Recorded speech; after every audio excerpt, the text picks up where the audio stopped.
Greetings, greetings to our audience, special greetings to all our guests. Welcome once again to this episode, another episode of Theatre Classics of the Caribbean. We consider this a very exciting program, very, very exciting when we focus on these plays from the Caribbean that are seminal, that have been very, very significant to us in the Caribbean. And when we think of theater and we think of drama, we're thinking not just of the impact on the world of art and culture, but we're thinking of how much these plays reflect the history, the social issues, the political issues, so much that is important to us as a people in the Caribbean. And so whenever we focus on any of the theater classics of the Caribbean, we know that we are entering a world that speaks so much to our people, that speaks so much to the identity of our people, the development of our people, the concerns of our people. And we speak as well with the play to the outside world and share with the outside world who we are and who we have come to be at this juncture. So I welcome everyone to another episode of Theatre Classics of the Caribbean. And I feel heartened and proud to focus now and to welcome and to invite everyone, including our special guests that you will meet in a while, to Moon on a Rainbow Shawl, that play that came out of Trinidad and Tobago some decades ago and made a very strong impact on the Caribbean and beyond, and is still growing in terms of its popularity and growing in terms of its appeal to audiences everywhere.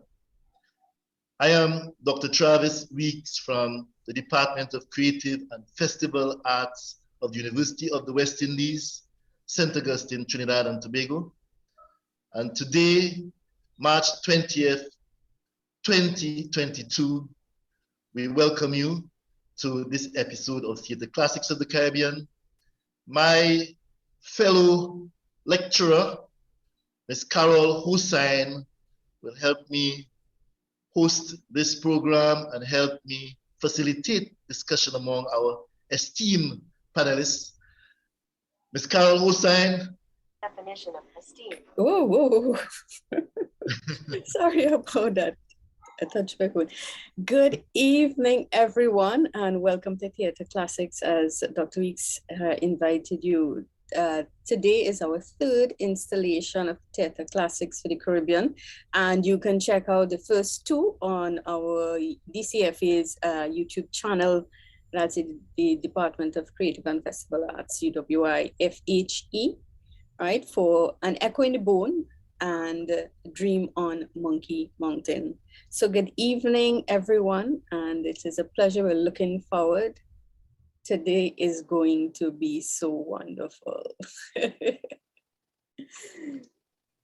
So back to you, Travis.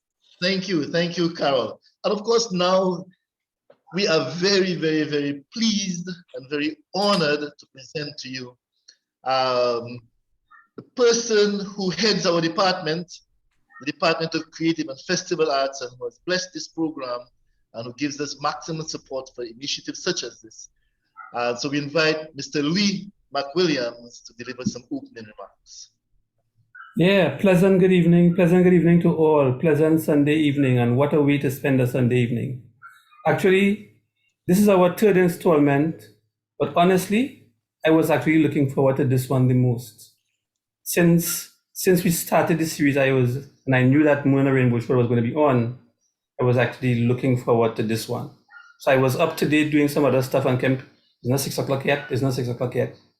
But I'm eager, and especially knowing the panel that we have. And I want to say a pleasant good evening to the esteemed panel, Ray Funk, Dr. Henry Mutu, out of Cayman and Guyana, Belinda Barnes, and Patian Ali, out of Intact and UTT.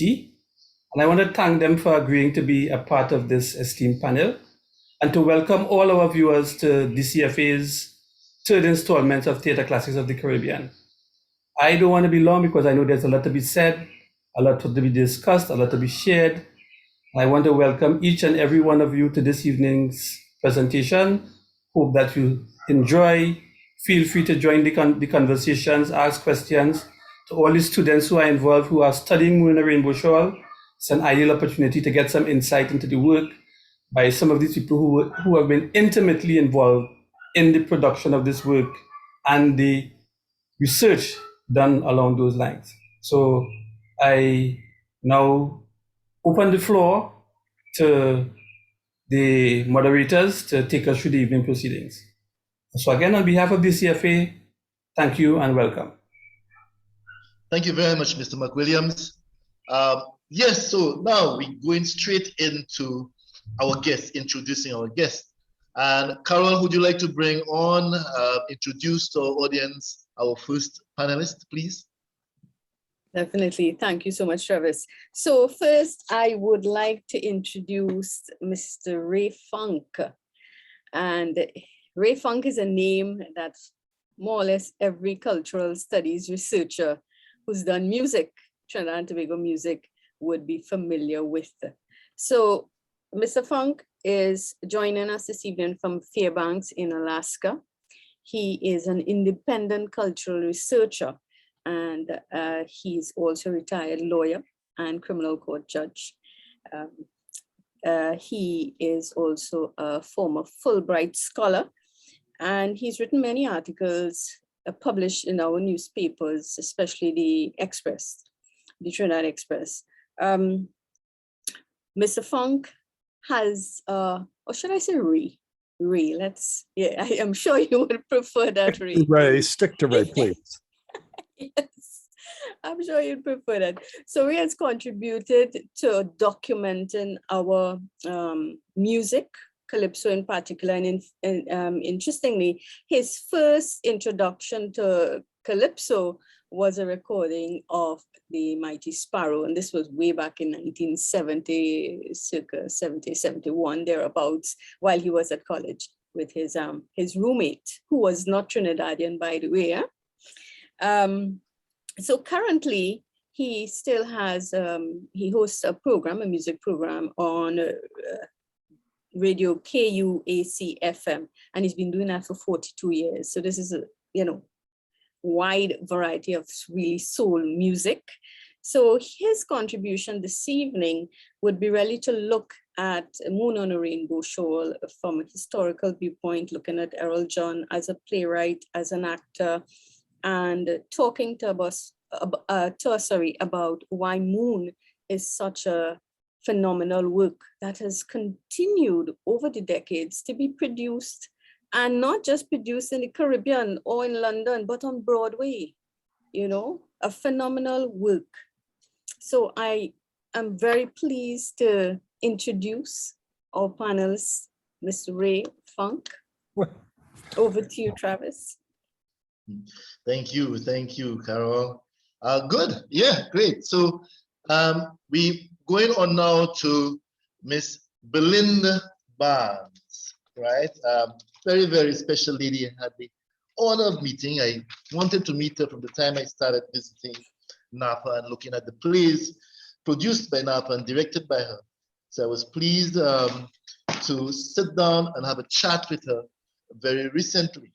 And I have been doing a little research on Belinda Barnes, and she is a lady who has amassed a tremendous amount of experience beyond the shores of Trinidad and Tobago, beyond the shores of the Caribbean, sent to boarding school very early in Michigan, sent to university in Canada, being told that she belongs in the theater and then following that dream, and then moving to New York and studying with the American Academy of Dramatic Arts, and later the Negro Ensemble, and Bedfont in Brooklyn, working in Jamaica, returning to Trinidad, working in the Trinidadian Theatre Workshop, working with Royal Gibbons, and now she's the director of the National Theatre Arts Company of Trinidad and Tobago. And perhaps she is as well the person who has most recently directed Moon on a Rainbow Shawl, which I was very pleased to see a few years ago during the last Carrie Festa in Trinidad and Tobago. So I'm very, very honored, and I think that we are very, very lucky to be able to hear just a little bit later from Miss Belinda Barnes. Welcome, Belinda. Thank you so much. Thank you. Look forward to this afternoon, this evening. Thank you. Thank you. Carol, yes, let's introduce the next panelist, please. So that would be Patty and Ali. And I must make a little plug for Uncle Ian here. For those of you who are older, you'd remember Rikki Tikki, right? That was hosted by Ian Ali, master painter.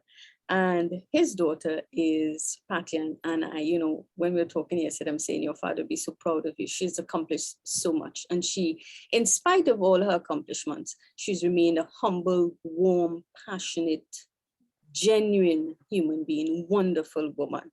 And it gives me pleasure to introduce Patty to you this evening.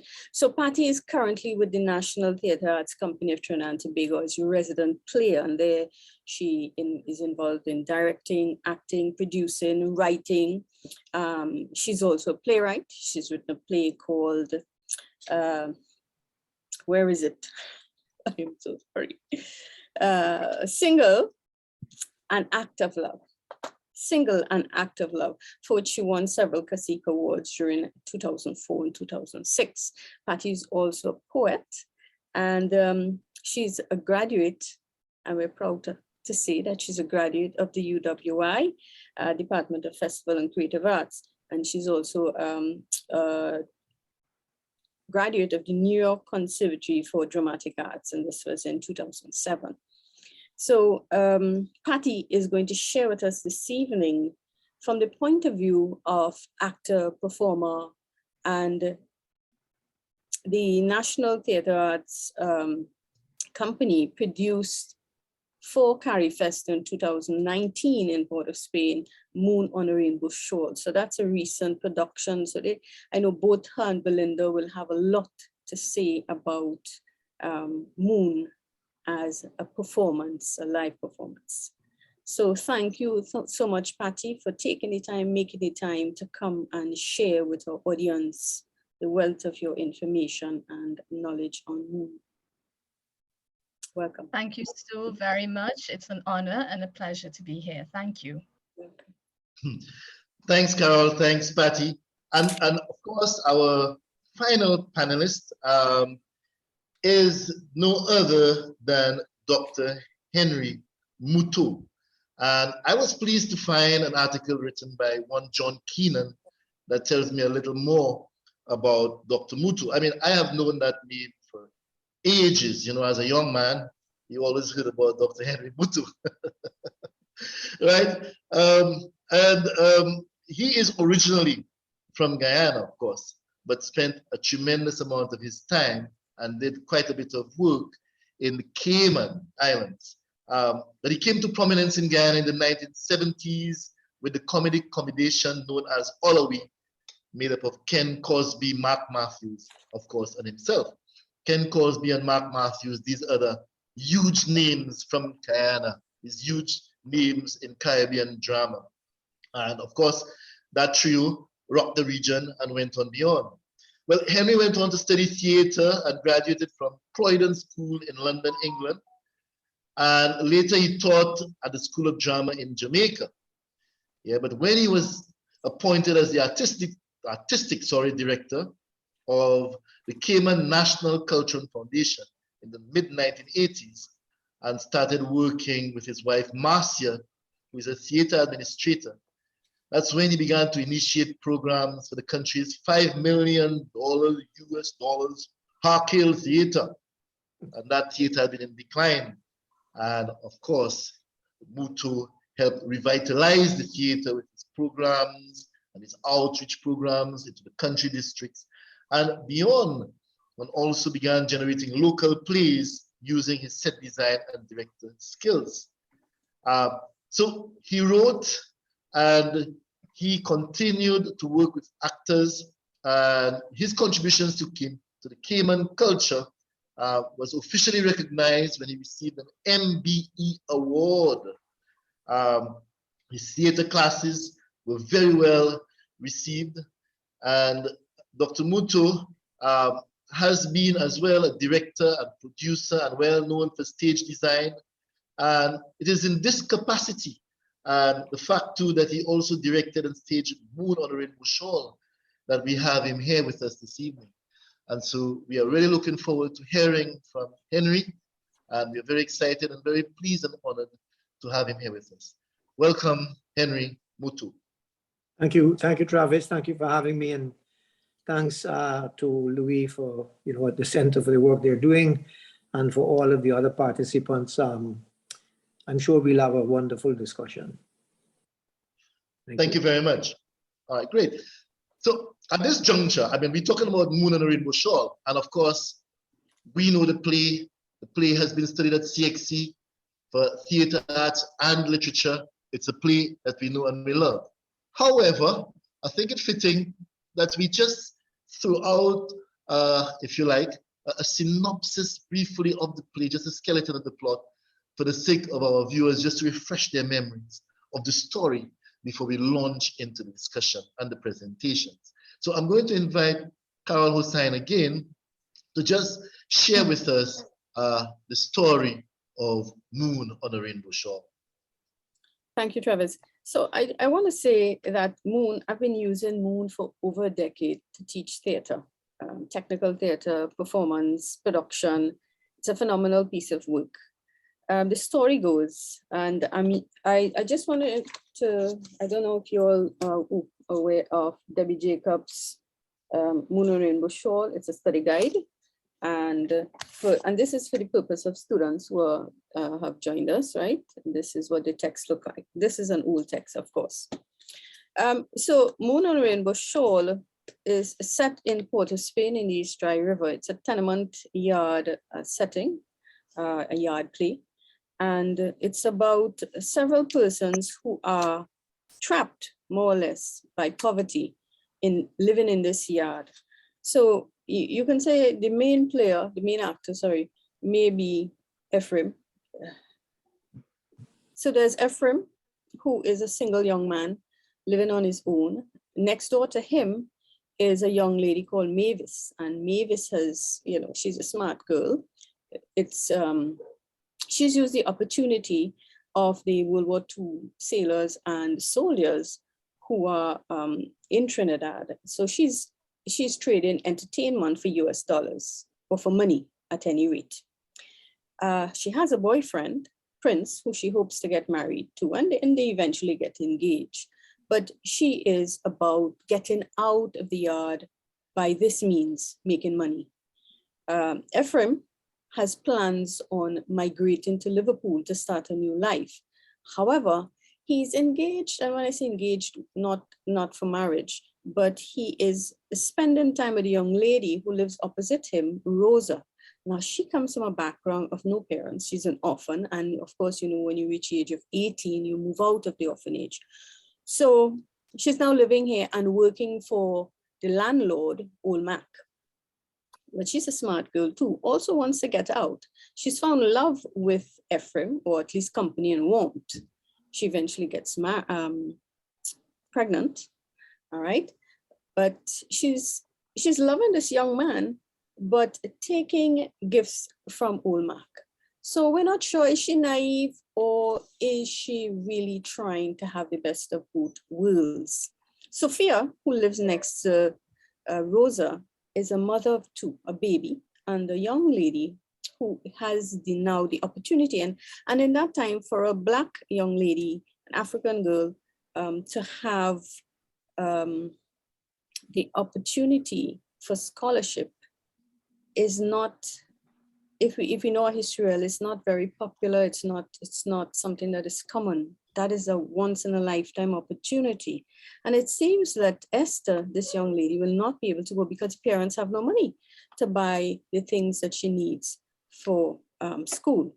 So that's her dilemma. Sophia is trying to make ends meet, doing domestic work and so on. Her husband, Charlie, who used to be a star cricketer, is no longer that. So he's trapped in this past with this dream, you know, and he's turned to alcohol and he drinks his days and nights and comes home late and all of that. And as the play goes on, you have these four households interacting with, struggling with each other. Eventually, Rosa goes to Ephraim and does confess to him that she's pregnant. And then he reveals to her that he is heading out and no baby is going to trap him. At the same time, during just prior to that, Charlie, desperate to provide money for his daughter so that she can take up the scholarship, breaks into Old Mark's shop, steals $70, and then he drops his hat. So of course he's caught by the police, but Rosa is the one who lets the police know and gives them the hat and all of that. And that also enrages Ephraim, who's saying, what have you done? Old Mark could well afford to lose $70, but can Sophia and Esther and the baby do without Charlie? So that also fuels his anger against. And then he comes and tells her, look, I'm heading out. You know, you see these tickets, and he gives her the story about his grandmother who loved him so much. And yes, he loved her, but he didn't allow her to keep him back when he wanted to follow his dream. So he eventually leaves and leaves Sophia with Esther. Of course, there's no promise of scholarship because the father's in jail. And the struggle goes on. Mavis, of course, ends up with the ring, and she makes fun of she's throwing words for Rosa, which she's very good at doing. She likes throwing words. You know, you get the ring first, you know, because here it is now, Rosa is pregnant, but Mavis has mind her business very well. She got the money from the sailors, she did her job, and now she's gotten the ring. She's engaged to Prince, her boyfriend, and she's going to get married. She's happy. But in the end, we see her not being this mean person when the mark bus, as we would say, and she realizes that, you know, Charlie really got locked up for stealing from old Mark. She shows that caring in finding out if Esther's eaten for the day and things like that. Esther, of course, maintains her pride. She says, yes, she's eaten in standard English, pop English. Yes, I have eaten, you know. So it's a wonderful, wonderful story that we can all identify with as Caribbean people, because somewhere along the line, we're either going through that struggle or we know someone who has gone through that struggle or is going through that struggle. So, I mean, it's a lot to say in this short time, and I know I've taken up a lot. So that's my snippet of the story of Moon on a Rainbow Shawl. Pardon me if I left out anything, and there was one point that I know I left out, but let me stop because I know time is limited. What a story, and what engaging characters, what interesting conflicts, you know, what a very, very interesting setting as well. So yes, that is a story that certainly grips us, and it is an actor's and a director's delight to work with Moon on a Rainbow Shawl. Thank you very much, Carol. My own introduction to Moon on a Rainbow Shawl was way back when I was a teenager in 1980, when a man, now deceased, but who was also a student at the Jamaica School of Drama called Gandalf Sinclair, directed Moon on a Rainbow Shawl at the school I was a student at, called the Castries Comprehensive Secondary School. And that is when I became introduced to that play and was very excited about it. And later, I'm talking about St. Lucia, of course, and later it was done at the Lighthouse Theatre by Kendall Hippolyte. That was in 1987. So that is from St. Lucia. But the man who has been doing all the research on the productions, was taking the time and done all the research on the productions of Moon on a Rainbow Shawl, and was very excited about how often it is being done, is of course Mr. Ray Funk, that you, Carol, introduced to us earlier. And so we are going to have a presentation now by Mr. Ray Funk on the history of the productions of Moon on a Rainbow Shawl. And Mr. Keon Reed will assist us here, assist Mr. Funk with that presentation.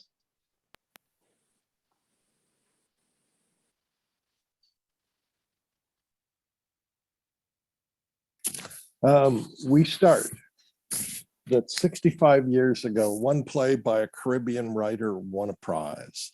That play, Moon on a Rainbow Shawl, has become one of the best known, most read, most often performed Caribbean plays in the world. There were and have been dozens and dozens of productions. It may be as many as 100. It's very hard to trace, but let me give you an overview.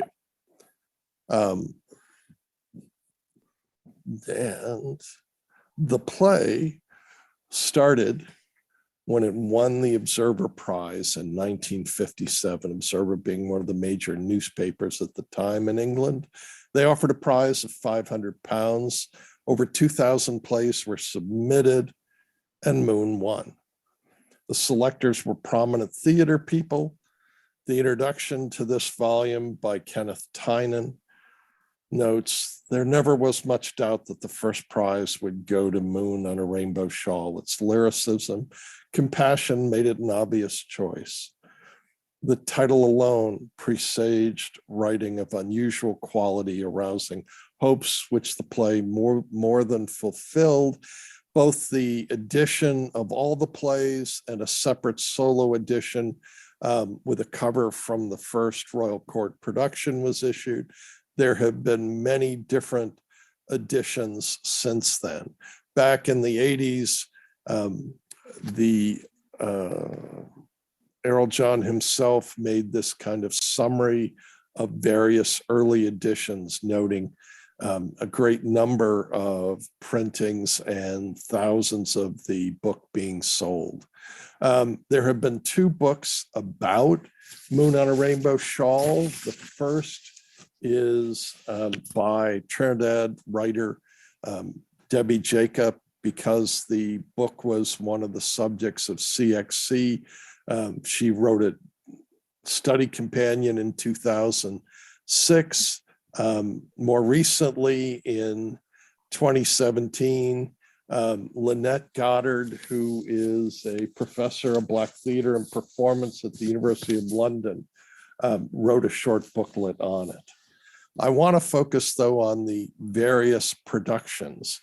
The earliest we know of Moon is a note in an article in the Trinidad Guardian in 1950 that Errol John, before he left for England, was working on a play called They Cry for the Moon.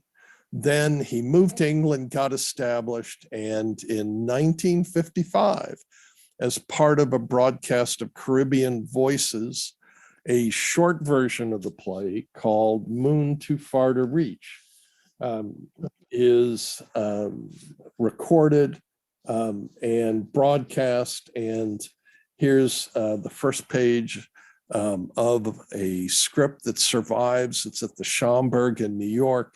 It was a script that's part of the Edric and Pearl Connor collection. In the play, there's only three characters, Ephraim, Esther, and Rosa.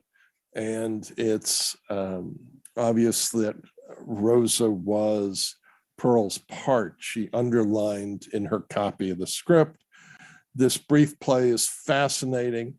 It's set in the mind of Ephraim from a point after he left Trinidad and looks back on what goes on.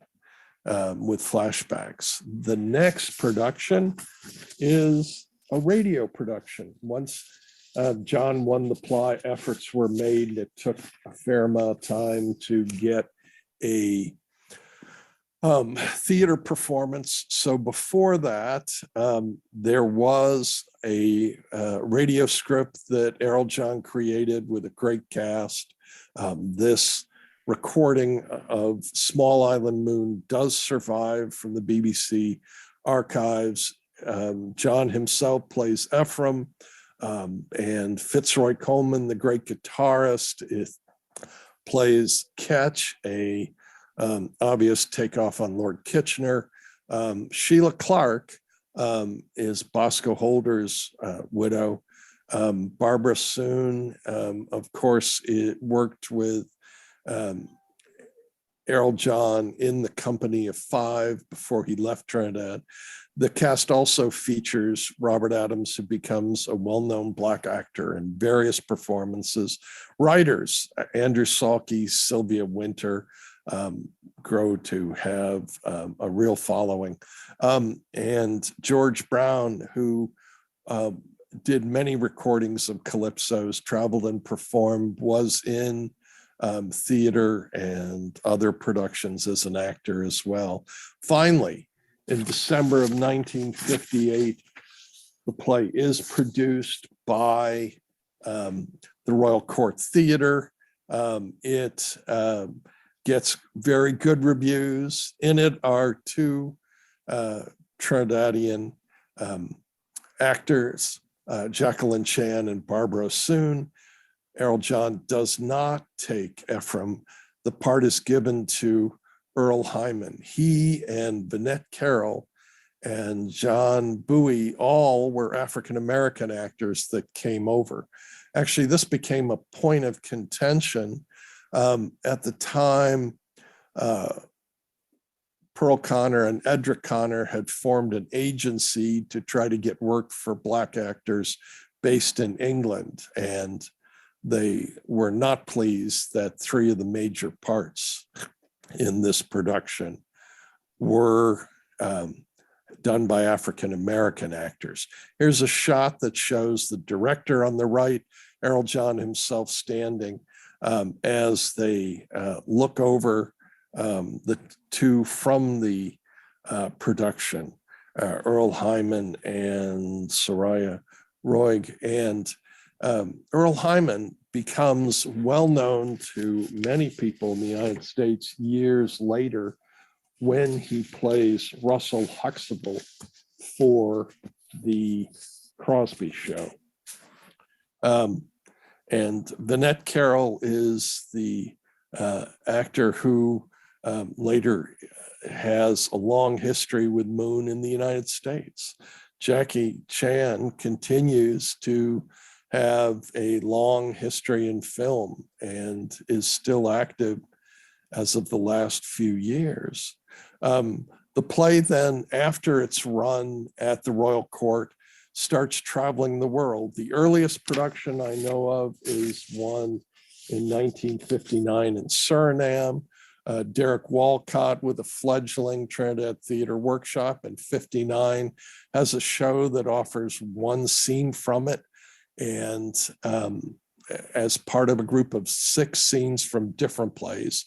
And then, strangely in my mind, the play goes to Australia and appears at the Adelaide Festival of the Arts. I've been curious why it was done there. The closest connection I can find is the actor who from Australia who played Ephraim, Robin Ramsey, went to RADA, the Royal Academy of Dramatic Arts, graduated in 57, may have seen or read the play and encouraged it to be done in Australia. The big production was then in 1962, when there was an off-Broadway production directed by George Roy Hill, who would later go on to be a film director famous for Butch Cassidy and the Sundance Kid, The Sting. The actors featured were a truly fabulous case. James Earl Jones, starring indeed with his father, Robert Earl Jones.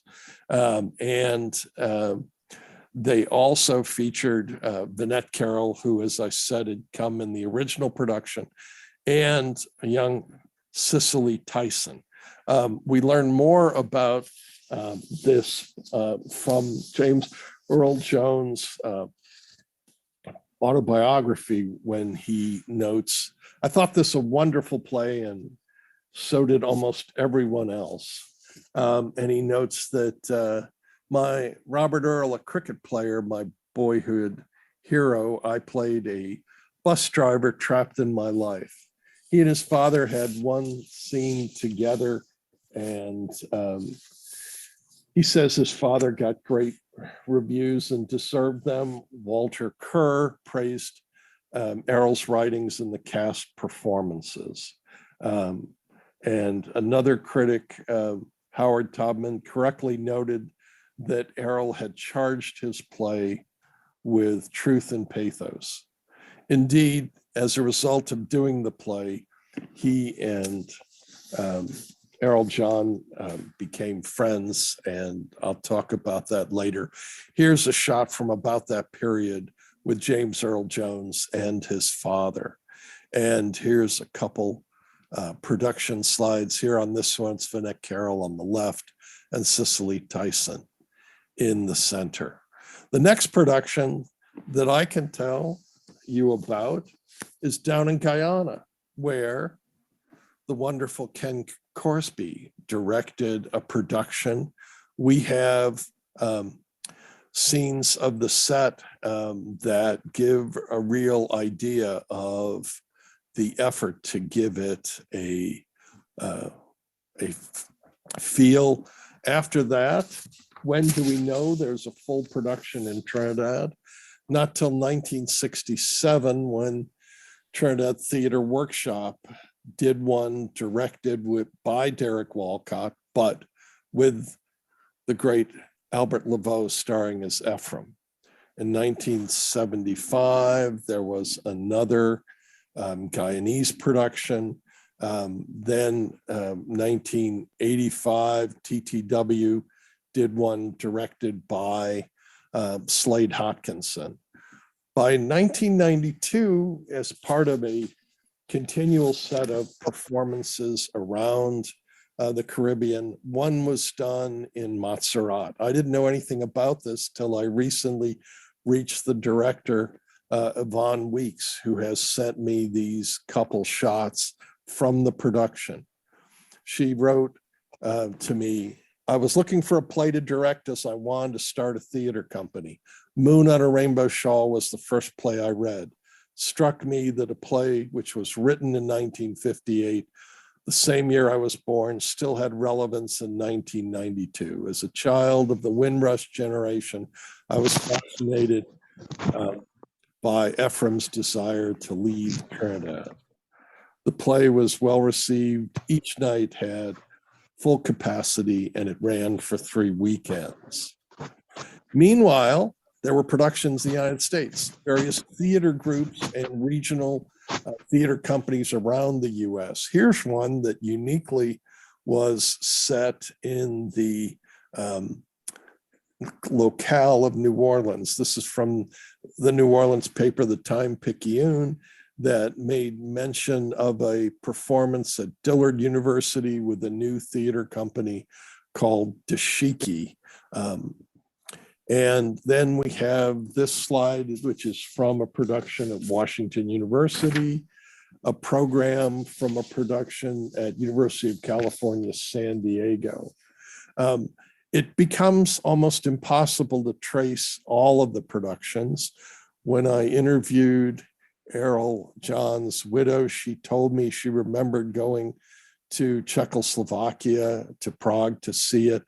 There was a Dutch TV production in the 60s. In 1964, one in Ghana. In 66, there was the first of 4 productions in the Virgin Islands, a ton of several over the years in Jamaica.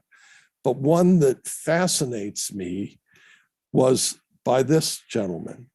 In 1976 in Calcutta, Sumitra Chatterjee, a well-known actor, director, playwright, singer, and poet, who had starred in the last of the Apu trilogy by Ray, and had left theater to do film for years, comes back 20 years later and does a production of Moon on a Rainbow Shawl that he translates and calls Nam Bijan, and it was staged in Calcutta.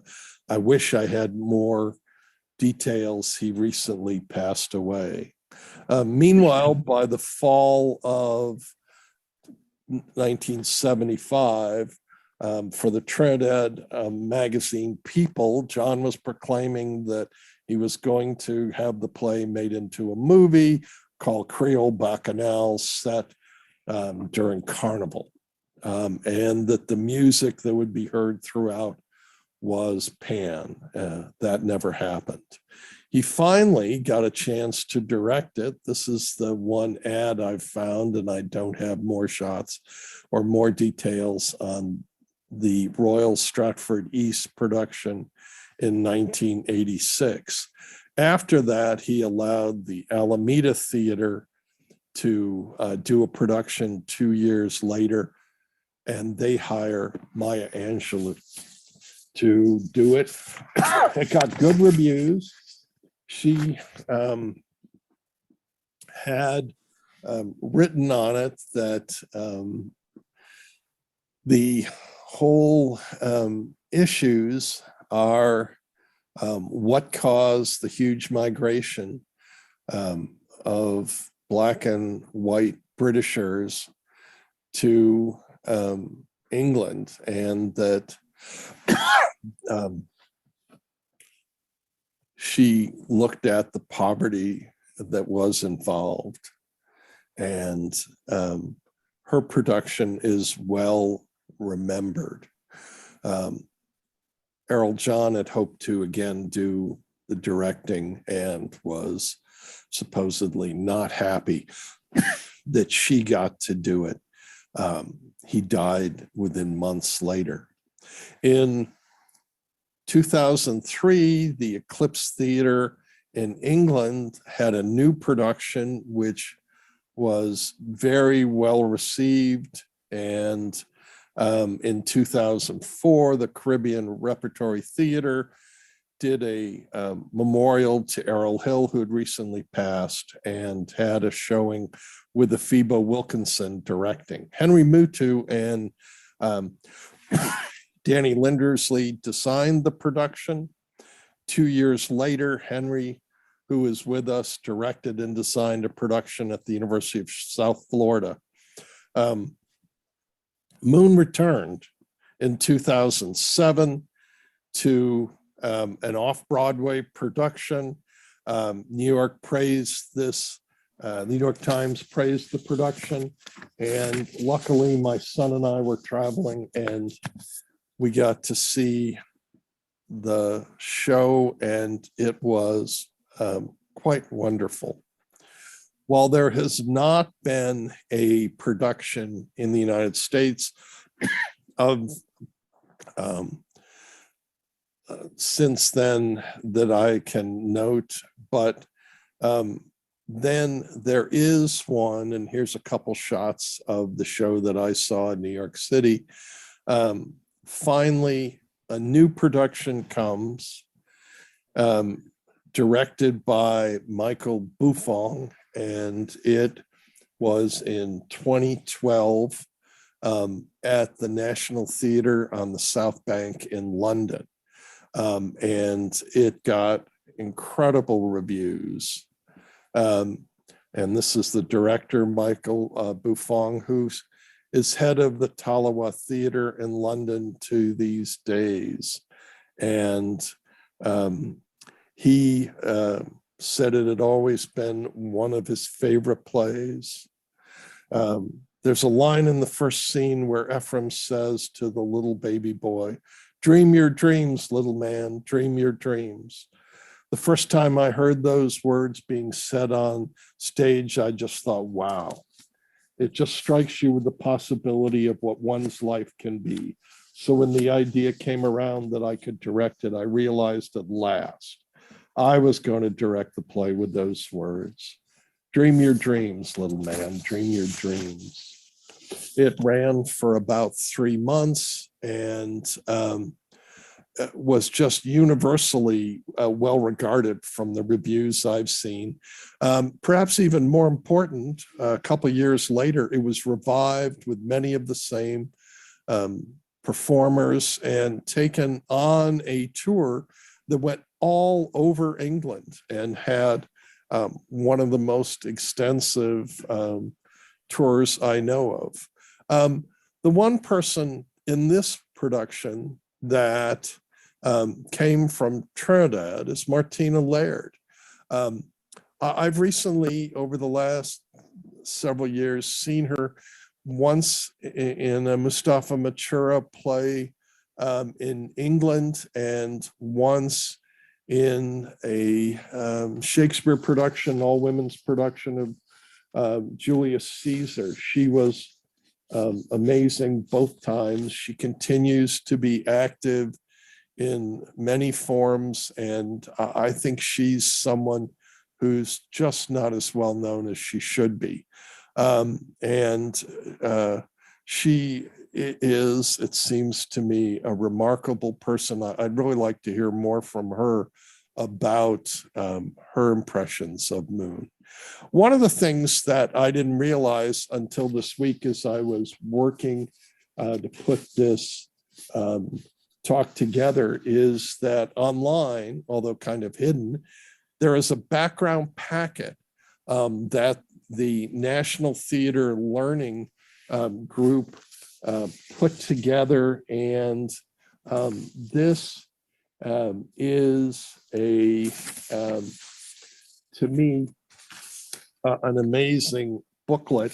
It has a scene-by-scene analysis, a daily rehearsal diary, insights from the director, discussions of the character, and insights and discussions by the actors. For Esther, it includes the impressions of 3 actors who did it, including Jacqueline Chan from the original 1958 production. I can send you a link for this. I think it's about 37-page booklet. It's well worth getting. It's freely downloadable. In the last several years, there have been many more Caribbean productions. The Proscenium Theater in Trinidad did one in 2015. There was a Jamaican production in 2017. Finally, Henry Mutu had been involved in the one in Trinidad, the one in South Florida, finally got to do one in Grand Cayman, and I wish I could have been there. He's with us. I look forward to hearing him talk about it. That's 2018, 2019, around the time of Carafesta, Belinda Barnes directed the National Theater Arts Company in a production. I also got to see this and really enjoyed it. Amazingly, there was a virtual production from a theater company in St. Vincent just last November. And so I believe that Moon will continue to be produced all over. Now, here's another play that was produced last fall and in New York. And when doing Google searches, I read the playwright Carl O'Brien Williams' description. It is kind of amazing what this play, Project Sankofa, came from. Williams notes, the play's initial inspiration came from wanting to track the family lineage of the main characters, Ephraim and Rosa in the play Moon on a Rainbow Shawl. I thought, what would it be like to tell the character's great-grandchildren who was born in the United States with all this Caribbean heritage, but now doesn't feel a connection to it? It's gotten me very interested in this, and that's the end of the slideshow. Thank you for your attention, and I'm trying to stop sharing and end things. Thank you, Ray. This calls for a wow. Wow, man. Wow. Really? Yeah, man. That's quite extensive, quite extensive. Gathering all this from far and wide. Excellent documentation there of the impact of moon in terms of how often it has been produced in various parts of the world among the arts community. So I want to thank you very much, Ray, for this. This is very, very important to us. And I think that, one thing that is significant to me is that our playwrights, our budding playwrights, people interested in playwriting, I mean, this is evidence of how crucial it is to study moon and to analyze how and why is it that moon has had such an impact and it's been produced so often in so many places. So yeah, if nothing else, I think that it's very instructive for for those interested in playwriting everywhere in the Caribbean and everywhere. So I want to thank you very much for that presentation. And I want to invite anyone here who would like to ask any question of Ray about his research to please feel free, go ahead and do so. Before we jump into it, Travis, I just wanted to reiterate the wow. And that tells you the kind of work, the piece of work that Moon on a Rainbow Shawl is. It has been done for over 65 years, And in so many different, in Prague, I mean, in the US so many times. So again, especially for students who have joined us, Moon on a Rainbow Shawl is worth your engagement. It is a phenomenal, and I know I've said it before, but I have to repeat it. It's a phenomenal piece of work. And we're ever grateful to John. Thank you. And when we listen to the other presentations, it will allow us to go more deeply into some of the aspects of Moon that make it so worthwhile, like the characterization, the relationships, the themes, and setting, etc. So we will not preempt any of the presenters now. But as I said before, anyone want to ask anything of Ray about his research, then we can, take a comment or question before we move on to Dr. Mutu's presentation. All right, that looks like we have to go straight into Henry Mutu. Dr. Mutu, I saw some of your photographs, and yeah, man, they look really, really, that set costumes, everything look really, really on point, like the young people. So thank you, Henry. Welcome, and over to you. Thank you, Travis, and thank you to the people who have joined us. My first encounter with Moon, I think the piece that Derek had brought, he brought Jomar, plays a couple other things to Guyana.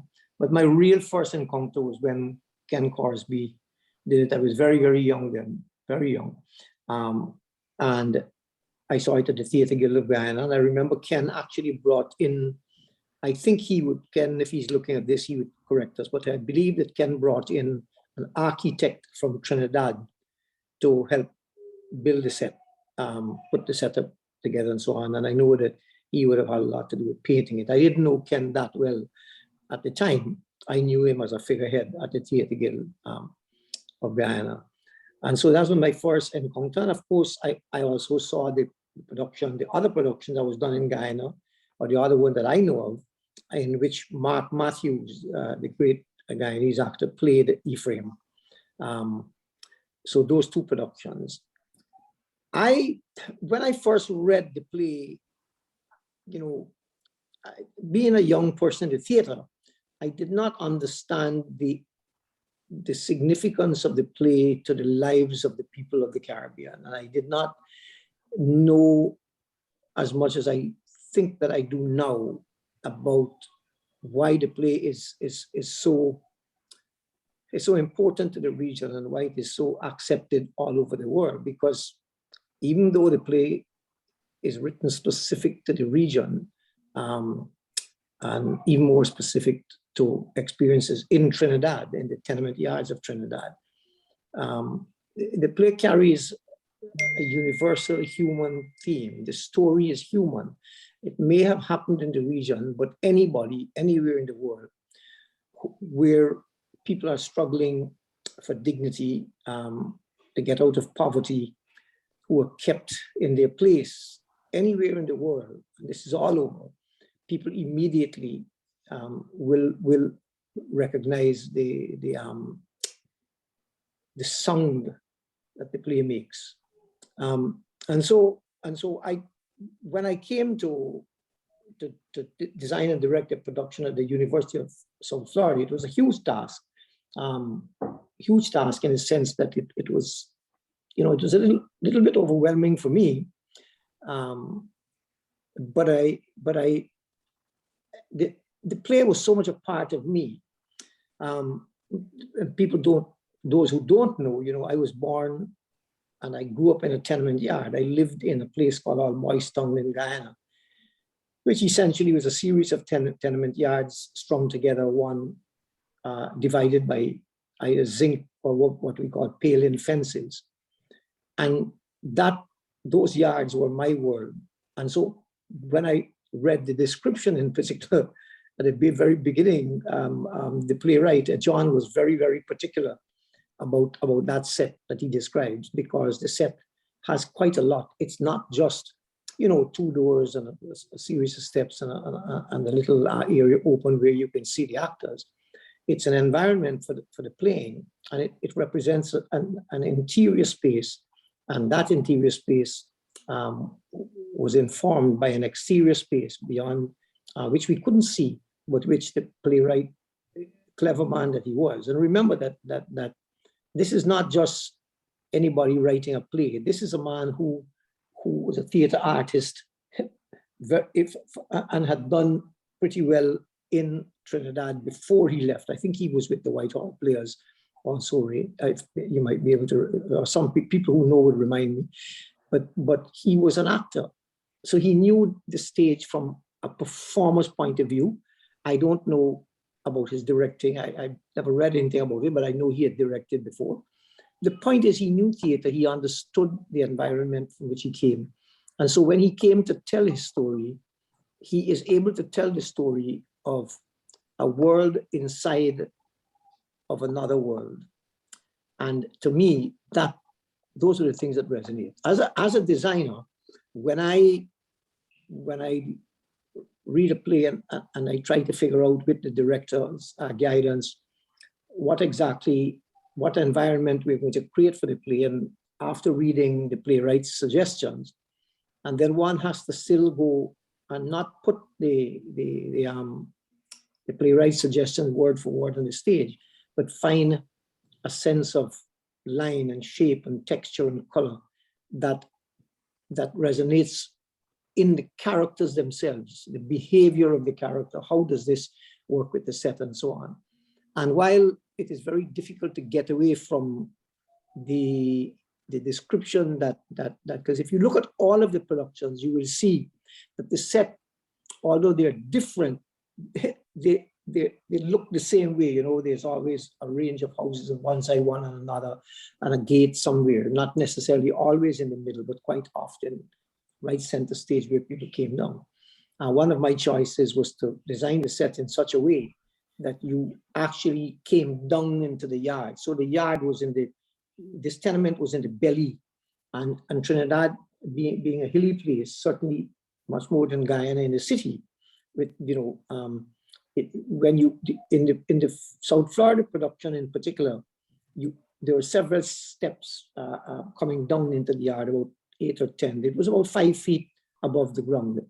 So when you look at the production, you get the feeling that these people, symbolically or metaphorically, that they were down in a pit, and that was what it was. So I, as a designer, one looks at all of these things, the elements of design, and how one can bring it to play. And because these people's lives in the yard, the lives are, it's askew, everybody, the shape and the feel of the tenement yard, you will see that everything is leaning. I mean, you know, I think Jones gives this description, but it's leaning. And so there's a lot of line. And what I would like to do is if we can bring up the slide, I don't know if we can get the slide, the two black and white slides with the tenement yard, not the one with the lines, but this one. So you see, this is the yard next to the one where I lived in Guyana. And you have the standpipe. And I remember Belinda talking, not Belinda, somebody speaking about their production where the standpipe was the central element and they wanted water and so on, which they will talk about. But yes, I remember this, and we had a standpipe like this in our yard. And so when I read the play, I knew that was where the life water of the play comes in. And so mine was actually downstage right, but it still was a central performance area where the people met. But this yard, every time I look at this photograph, I have it huge, blown up on my wall. Quite apart from reminding me where I came from, it is a theatrical piece that very few designers could sit down and imagine this unless they know this place. Mm-hmm. And as a designer, if what I did with this to be able, when I teach design, this is one of the things I employ. I'm using this play and this particular yard. So if I get the next slide, I'll show you what I did and what I would do. If you can see the lines on the play, because design essentially is about line. That's all it's about. It's about line. It's about the line. It's about how line turns into shape and how shape turns into solids. And then you add texture and color, and then you juxtapose things together so that the eye can follow where the director places the actors or where you as a director want the actors to go. And therefore you can heighten tensions, you can create a tension, or you can dissipate that tension if you so desire. But all these lines, you see you have vertical lines, and those vertical lines are cut very often, horizontal lines, vertical lines. And if you were to drop a piece of glass, or what I mean, if you do an imaginary plane, so the stage as a physical space can be divided along its height, width, and depth into planes, infinite planes. So if you can drop things in between these lines, you will see how many planes we are talking about. In other words, a director would be talking about left, left, center, center, left, up, right, down, left, etc., etc. So that you guide the actors to what's called their mark, or their motivation, the point of motivation, where they stop or move from. So I use all these lines to assist me in finding areas of composing, not just the setting, or what I prefer to call the environment, not just that, but to be able to direct actors based on their motivation, to help them to be able to move in patterns that gives this sense of what the play, of the energies in the play and the conflicts in the play. So if I'm going to read just a little piece that I try to write about the tenement yard here. Let me just try to get it here. Okay, so it's not complete, but it will give you a sense of the way I try to work on the production. In his foreword to the 1963 publication, The Artist in West Indian Society, the eminent West Indian educator and novelist John Hearn wrote, "The true story of the West Indian artist for the past generation is a record of the anguished attempts to make our landscape symbolically significant," unquote. Today, more than 50 years later, with most Caribbean countries independent, our artists' anguish has not diminished, and their true story remains the same. The trajectory of regional development from slave and indentured colonies to independent nations elicits a compelling need in artists to create inspiring works that are representative of our full range of personal, domestic, and global concerns. The results are exemplified in the oeuvre of our great poets, novelists, playwrights, painters, musicians, dancers, scholars, many of whom have had their creative sensibilities forged in the crucible of the tenement yard. What is it about the yard environment that stimulates the creative imagination? The great Guyanese poet Martin Carter reminds us, I come from the nigger yard of yesterday, leaping from the oppressor's hate and the scorn of myself. I come to the world with scars upon my soul, wounds on my body, fury in my hands. I turn to the histories of men and the lives of peoples. I examine the shower of sparks, the wealth of the dreams. I am pleased with the glories and sad with the sorrows, rich with the riches, poor with the loss. From the nigger yard of yesterday, I come with my burden. To the world of tomorrow, I turn with my strength. I mean, we can discuss that at some point if we have the time in the context of what this play is about. I continue just briefly. The tenement yard is a cauldron, and this is from my own experience anyway. It is a cauldron of the working class of society. It is a guile, a battle-ready space where man's inhumanity to man is played out in oftentimes ribald contestations for the means of survival, food, love, space, respect, acceptance, dignity, and are the results of systemic poverty and injustice. This recurring cycle provides the propulsion for a defining creativity that helps through a transformative process to reveal the actual self under our masks of size. Consider for a moment the roster of world-class regional artists who have emerged to signify our regional mindscape. Walcott, Martin Carter, Naipaul, Lovelace, Philip Moore, Leroy Clark, James Boodoo, Slade Hopkinson, Slinger Francisco, the Mighty Sparrow, Kitchener, Alvin Roberts, David Rudder, David Martins, Vincent Bailey the Shadow, Bob Marley and the Wailers, Jimmy Cliff, Third World, Desmond Decker, you can name them. All of them would have had direct or indirect experience of the tenement yard environment as their work show. They use the gifts of art to celebrate our tenement world. They tap the vast reserves of yard energy to fertilize the landscape of our creative imaginations, giving rise to a compulsion to make art reflective of the cycle of our lives. Moon on a Rainbow Shawl is about a group of yard people, working class people, trapped in a web of social domination, reaching outside of their debilitating condition for the light of the moon. From a design perspective, the physical yard provides a treasure of reference material. Indeed, all of the elements of composition, line, shape, color, texture, planes, position, and critically, the visualization of a world beyond what is seen, exemplified in sound of barking dogs, chickens, croaking frogs, steel pan, calypso music, animal songs, trolley screams, neighbors, light and rain and thundering storms, pathetic fallacy, and shadows to set mood.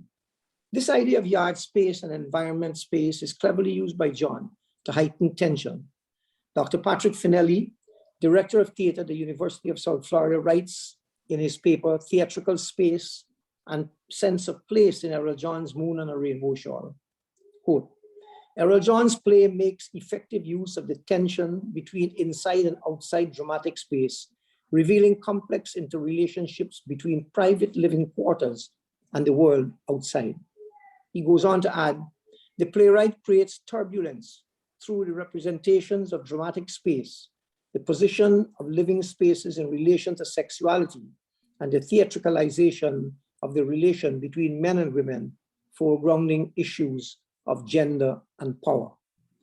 The rush of colliding forces in which stasis of dead structures is awakened by the commingling of bodies is total theater, articulate, poor, political, holy, tragic, and comedic, where spectator and performer, for me, are merely transcendental concepts in the continuous and continuing hallucination of role play.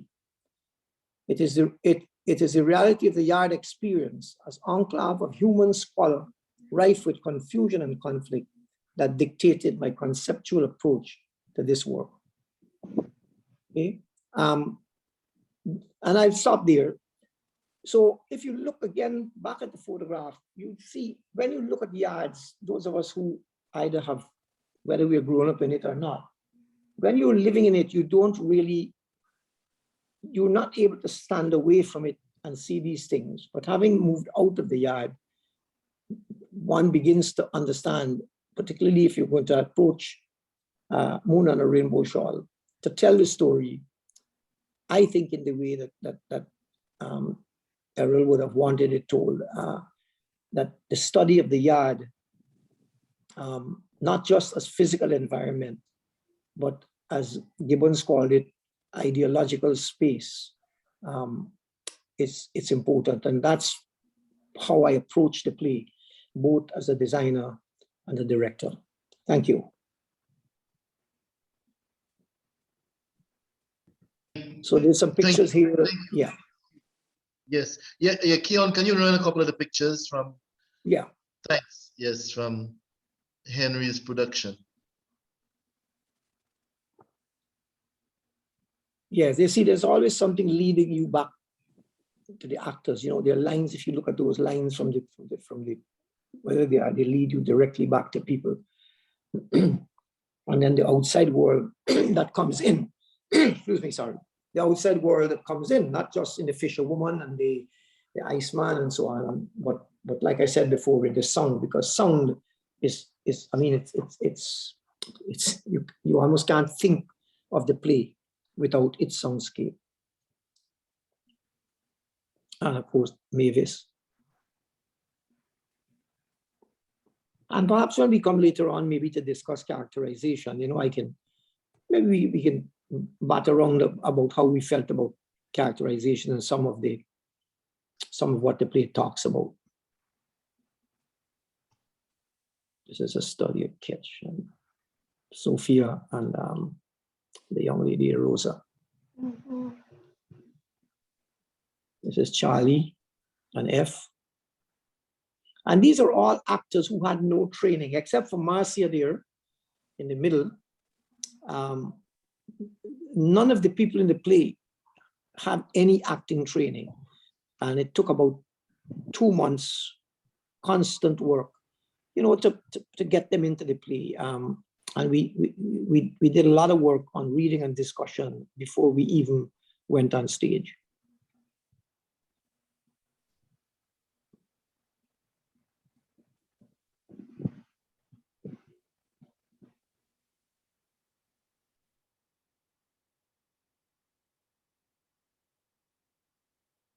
This is the production at the Harquail Theatre in the Cayman Islands with the National Cultural Foundation.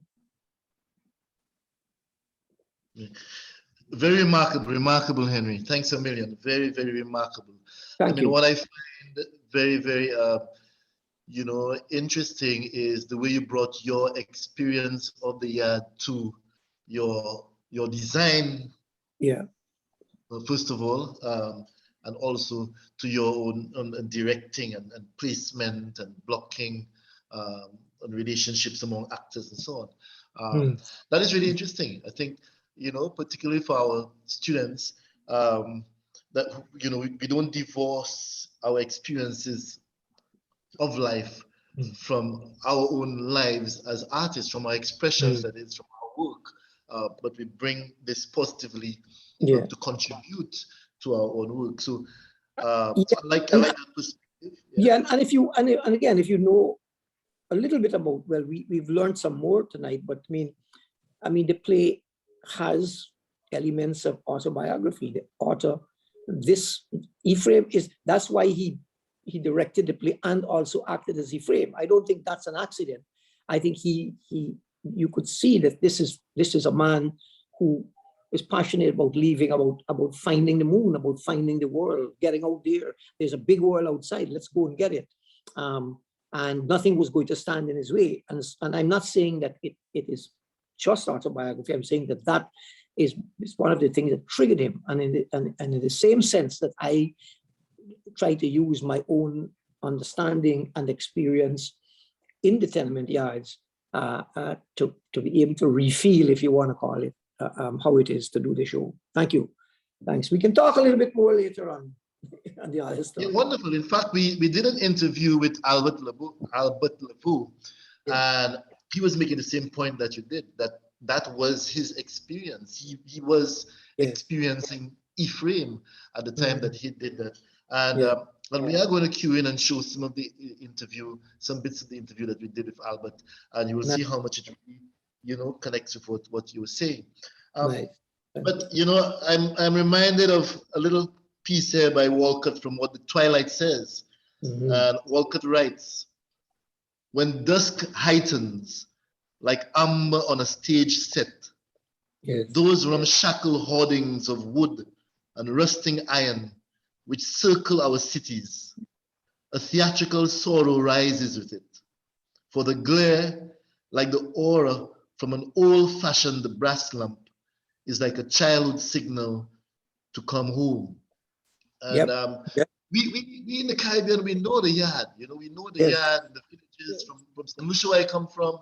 Grozile, Ansler. You walk from the street into the yard, and what is remarkable about the yard, and we see it in Moon, is the way in which persons from diverse backgrounds who may not be connected by blood, but who inhabit a particular space, who share that space, and who learn as well to share the resources of the state, of the space, whether it's pipe or light or common washroom.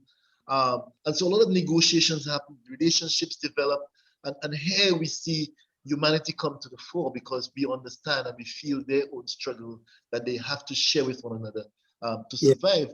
And this is why, no, Trevor, sorry, I'm saying this is why the play is I mean, I don't want to like you the word clever because it suggests this is why this play is so good has been picked up, because it is easy for somebody to say, okay, I live in the yard, I want to write a yard play, right?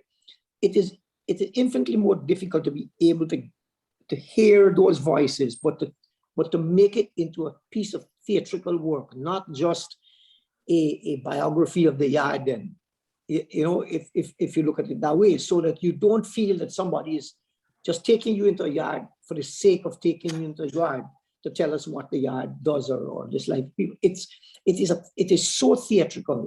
The play is written because, like I said, I mean, I think that because it's a theater man writing it, he knew where to insert things. He knew when to bring people in, when to take them out, when to have the elements involved, what music to play when. He didn't only have calypso. I mean, he had music from the war days, All or Nothing at All that Mavis was singing, and all these things come in. So no, it's just an incredibly clever piece of work, and that's why it is so popular. And it is never going. I don't think that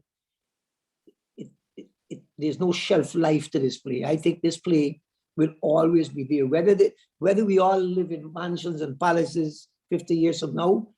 Moon on a Rainbow Shawl will always be there. For sure. Right. For sure. And absolutely, see, the thing about Moon as well, and we're going to the most recent production very soon from Belinda and Patty. But the thing about Moon too is that it's picked up a particular era in Caribbean society, that post-Second World War period, where the people were just beginning to try and reorient and reorganize and recover as well. But also, those people who inhabited those barrack yards, these people would have been the persons the descendants of those who built the cities, who came from the countryside, who came from other countries or the islands, who settled in those yards because that's where it may have been first temporary home, because that's where they needed to just settle and go out to work. And Trevor, you know what the play does? The play says clearly that the people in the tenement yard, no matter how we look at them or anyone looks at them, they want the same life that everybody has. They're striving for the same things. They're reaching for the same things that everybody has. And why should they be denied? And they have the same internal combustion within themselves, within their family, with friends, with relationships. All of the relationships are human relationships that everyone has. So the play is not just a Caribbean play written. The play is a play written about a group of human beings who unfortunately find themselves in the prison of a yard. Some of it not of their own making, most of it not of their own making, but that they want the things that the rest of the people in the world want. And that's why a great point. But it also helps us to look at where we are today, because we speak of the yard, and that is what it was and what it still is. But the common term now is the ghetto. The ghetto has replaced the term of the yard. And so the current state of the inner cities now, which you call the ghetto, speaks to us because it tells us where we fell short with the yard in terms of not addressing some of the things that you are speaking, you're alluding to now, in terms of the needs, the aspirations of people perhaps that were not met, and we are at a certain juncture now in the Caribbean now, where we have to look back at Moon and Rainbow Shawl, which can instruct us in terms of what we did and what we did not do. But let's go on, and we have some time for more discussion. Before you go on, Travis, I just want to share one little thing that I jot down while Dr. Mutu was talking about the meaning of the play and why Moon resonates with us. You know, you want that piece, you want a piece of that moon, Ephraim asked the baby, you know, and it comes back to what you all are saying, that the moon represents the world, the thing that is beyond us, the thing that we could aspire to. So I just made a little jot here. The tenement yard, the cesspool from which we crawl out to with dignity, forced to find a prestigious self amid scorn administered daily by the ones around us who should champion us. To be the legs and the post for us to build on, for those who want to aspire to greater things, to greatness, to have voice, to want to bring change and salvation to the souls in the yard. And yet, derision and scorn is all that is offered. Who you feel you is. Who you feel you is, and how many of us have gotten that? You speak, and you hear it when you're growing up, some child speaking proper English, and they say, he's a little white man, you know. How many times we've gotten that. And that is why Caribbean people, and not just Caribbean people, but people on the whole can identify with Moon, because it is about the struggle that individuals that we know ourselves will go through, trying to become more, in spite of people saying you can't. So I just wanted to share that. Thank you for that. Wonderful, wonderful, thanks. And now we must go to the, I have to get the wording right. Correct me, Patty or Belinda. The National Theatre Arts of Trinidad and Tobago. Yes, correct. Yeah, yes. Right. Directed by Belinda Barnes, and Patty and Ali is a resident player. And that production was done during CARIFESTA 2019 in Trinidad. I was very happy to see that production of Moon. I thoroughly enjoyed it, like Ray said earlier as well. And so I'm honored now to welcome Belinda and Patty to share with us their experience of working with Moon on the Rainbow Shawl. Thank you very much, Dr. Weeks. Thank you so much. We are so, go ahead, Belinda. Thank you very much. And really, this is an exciting evening here in Dr. Mutu and Dr. and Ray. I really hope you do give me a kind of jitters, but I'll see what I can do to meet up to your very knowledgeable experience of Moon and a Rainbow Shawl. You know, why I'm saying this is because when you decide to do Moon, with all that history coming behind, you really say, you know, can I really do Moon well? Or you say something like, I wonder if the audience community would want to see Moon again. And I assure you that I am amazed every time I see a production of Moon from the responses of our audiences. I think Moon has to be shown to every generation. And listening to all of your talk, you know, Moon will live on. It would be on the boards forever, because as long as we have people who seem dispossessed or who are dispossessed, I know we have moved from the yard to the ghetto, but the same issues permeate these spaces. So I begin our presentation by saying, or by adding, that I really want to thank Patty and Ali publicly, because she is the one who is so savvy with slides and all this, who has put it together.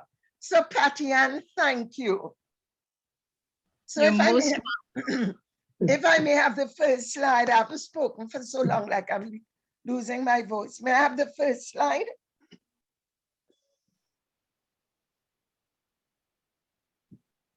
Well, that's not.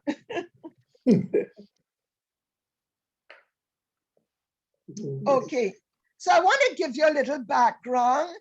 NTAC, the National Theatre Arts Company of Trinidad and Tobago. I want to tell you a bit about the entities.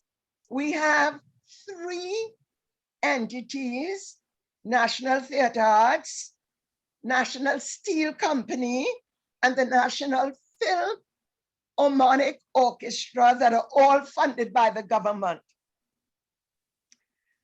And our primary objective is to develop theatre arts and the theatrical ethos of Trinidad and Tobago. And NTAC has staged many productions, and we have incorporated the National Steel Orchestra and the National Philharmonic in our productions. Just here are some of the ones we have done. We did Man Better Man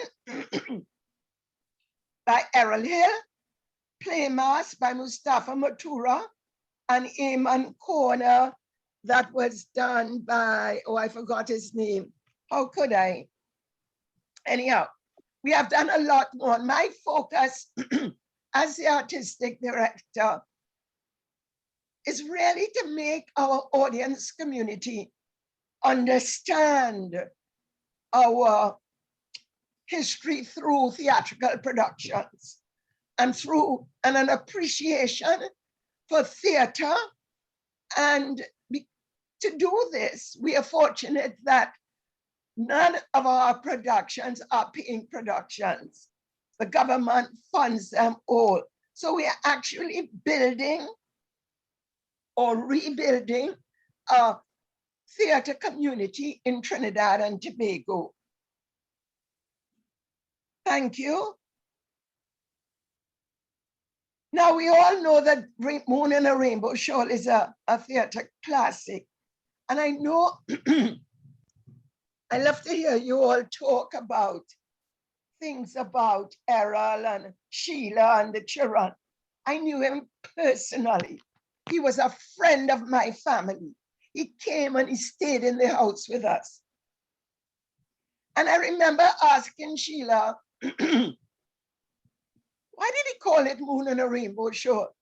She said, you know, Errol was a miserable man, you know, and he would ask me things. And he also used to buy me very expensive gifts. And he came home with a shawl for me in England. And he's talking to me about his work. And he said, what should I call this play? And with a shawl, she said, Moon and a Rainbow Shawl. Now, I don't know if this was so, but this is what Sheila said. But it is so amazing to hear how in that moment of spontaneity, that it fits right into the play, that it should have been called Moon and a Rainbow Shawl. And whether Errol chose it or not, it worked. Yes, and I continue. We all know about our tenement yard.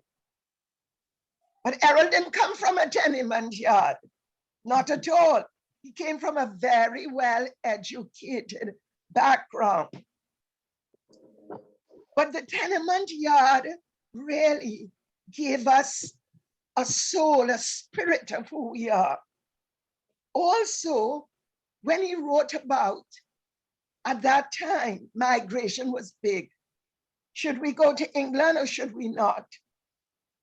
Both male and female characters in this play were faced with the subject of migration.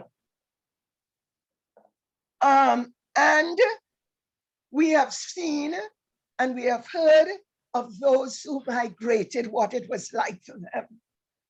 Luckily for Errol, because of his learning, because of the fact that he got a scholarship to the Royal Academy, he was placed in a totally different, maybe I should say, strata in England compared to those who chose to go to England at the time. And he left Trinidad really with that knowledge of what we were struggling with as a people. Yes, how the Americans and the British had exploited us. And he wove all that into his narrative of Moon.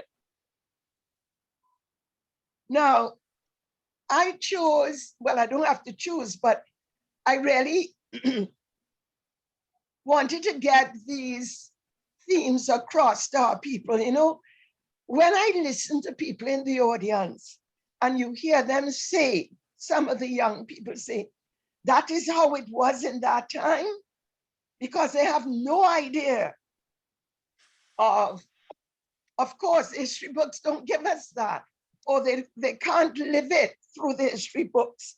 So the play really helps to give us a living experience of what that could be like. Now, I want to share with you that when I meet a play like Moon, and it has been so beautifully done and so acclaimed, I look at it and I say, what else can I do to this play? And hopefully the purists won't kill me. By that I mean, I feel at this time in our theatrical experience that beauty and art should emerge in a very noticeable way in these productions.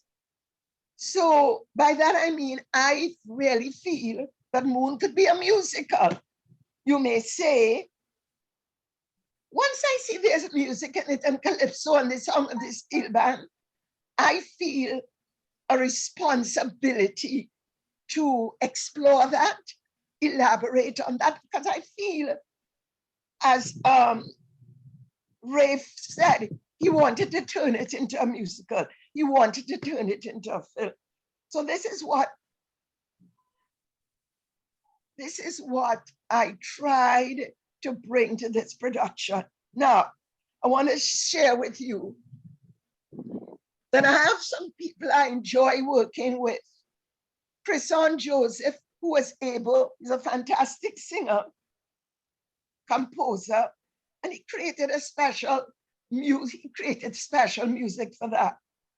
Certain costumes, I will tell you, I always work with a fine artist.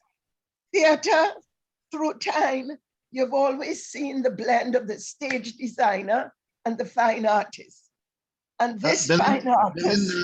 Can I just stop 1 second, please? I just want you to adjust your camera so that we can see. We're not seeing all of your face. Excellent. Maybe okay. We're missing a whole lot. All right. Yeah. I always work with, sorry, thank you. Hope this is better. Yes. I always work with a fine artist because the painting, the texture, just what Dr. Mutu was talking about, or the colorization, they bring to the set and it becomes a work of art. And there's nothing so beautiful as seeing this tenement area move from still maintain its atrocity in a way, but in it there's a beauty that will emerge, which I think happens in the play and happens in the lives of people who have emerged from the tenement yard. So I always work with the set designer, and she works with a builder, and she created the set. Now, I think I've done my 3 slides, and I would like to tell you that Patty and I sharing this presentation. So thank you. Go ahead, Patty. You very much. Thank you very much, Belinda Barnes. Patty, you're taking on from there? Yes, I'm carrying on from here. I just clicked back to put back on my microphone. So I'm going right back into the presentation and we will be on our way again.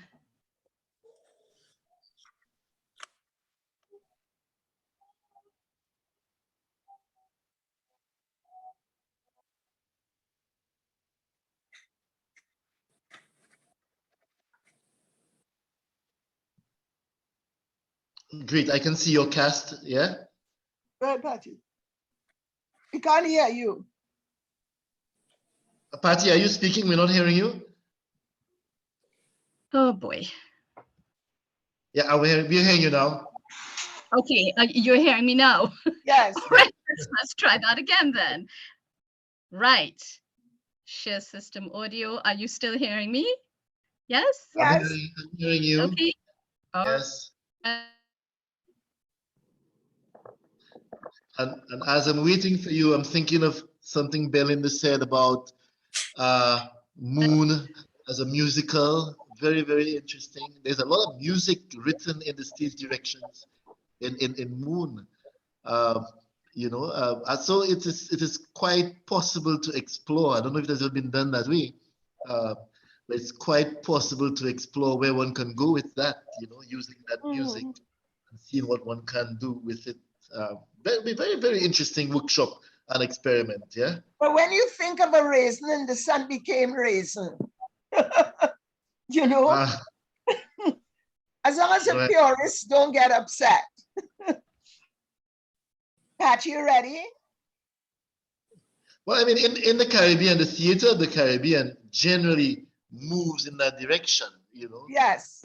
Yeah, I think we have to. Yes. Yeah, that's what has happened to our theater. And, well, look at Errol Hill's Man Better Man, a beautiful musical. Hi. Okay, Patty.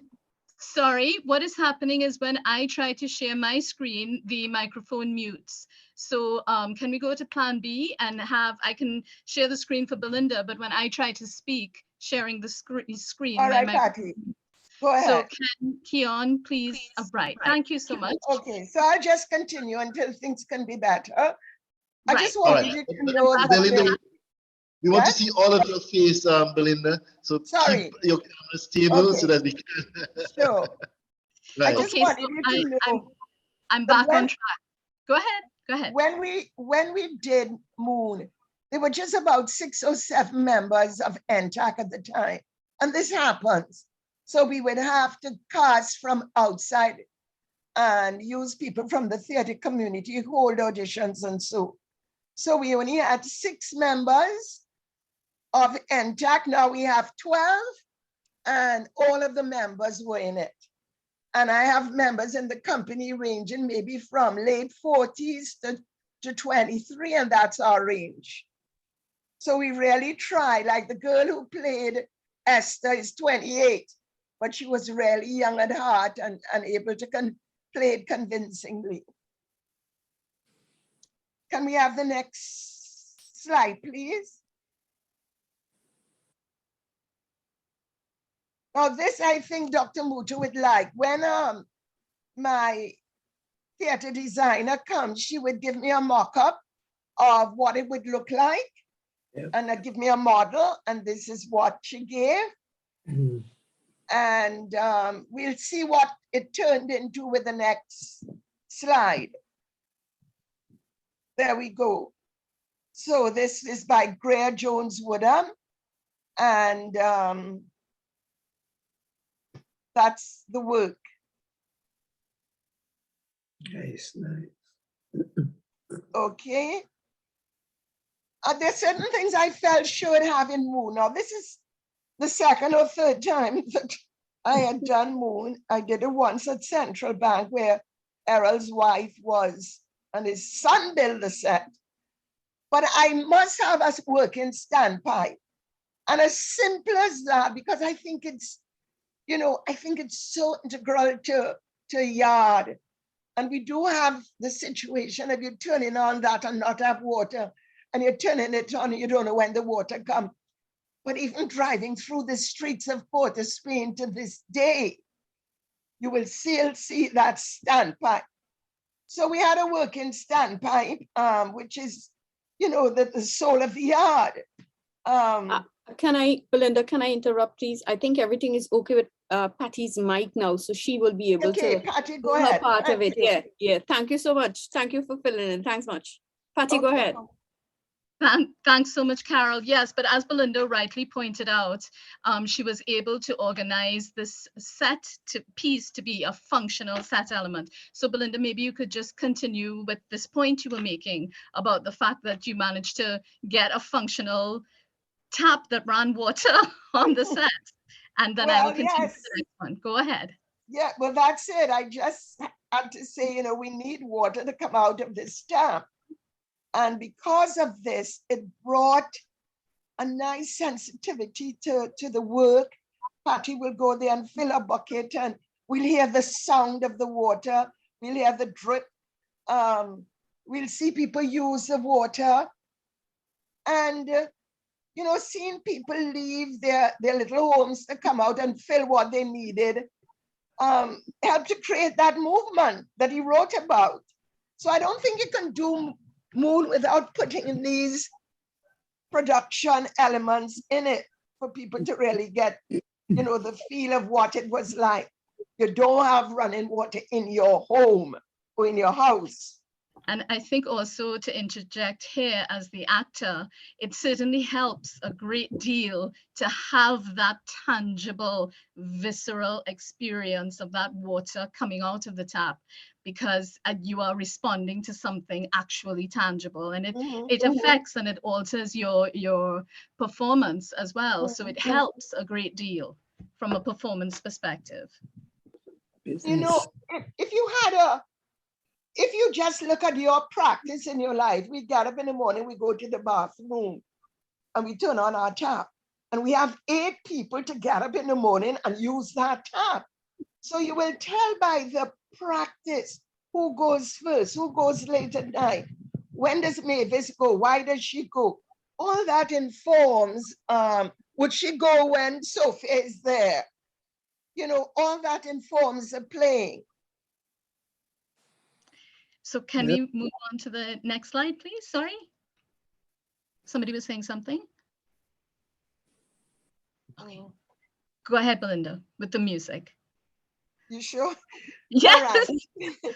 So on one slide, you see Chrison Joseph, a sketch with members of NSSO, and it is beautiful when the 3 entities can come together and create and support and work with each other. You know, we perform at NAP and it has this big place for the orchestra. But when, I mean, it really saves on so many things, because I can just say to Mr. Leaf or to Dr. Brown, we're doing this, and they will come in and they will go away and they will create the music. What I liked is what, I think it was Dr. Muto or Ray said, that Errol saw the steel band in it. Well, here you see the steel band crossing the stage while the play is going on, and they would come and play at intermission, but they actually played in the production. And they used the pans from the time, pans around the neck, and you know, the old oil drums. And what was so beautiful is that there was always a pan yard next to the tenement yard. So, you know, Errol had that sense. He was very observant. He was very quiet, always with a book in his hand. So you see that he was drawing on what he had seen, what he saw around him. And so the next slide, please. Go ahead, Patty. So now this is how the set and the music came together in the opening, and the director, and of course, Belinda, you can speak to this, chose to do something very interesting, something I personally have not ever done as an actor in a performance, which is that she had the cast come on stage before the play began, to create a sense of community, to see the characters, the actors becoming the characters in the context of the set. And Belinda, if you want to speak to that before we play this short clip. Well, which is the introduction. You could go ahead, Patty, and open up. It just goes back to how can you do it differently and not lose the essence and not upset others. I love the fact that we are a community of players, and before we come into character, we could walk the set, we can talk to each other, we could relax, we could set up. I always find that gives a kind of magic because we change from one to the other. And it's just interesting to see, just to bring a comfort.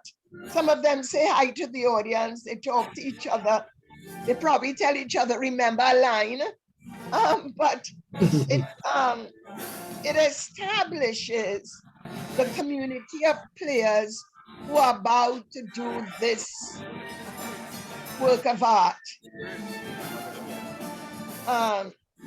The music will play,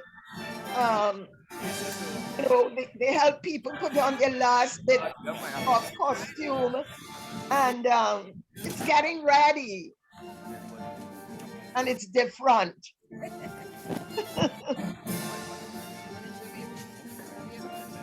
Is there anything else you wanted to say, Patty? No, let's just let the clip play. It's going to come to Chris on singing. Have a good one, brother. Right? Anybody who?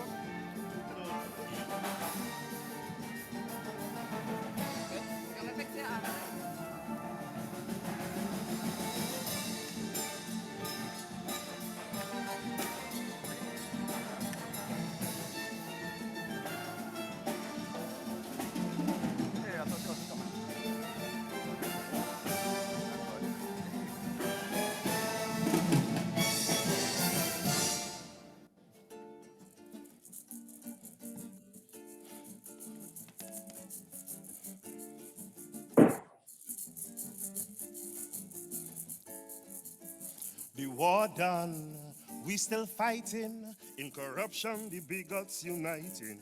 Seems there's no place for me inside my own country. And if we can continue on to the next slide, please.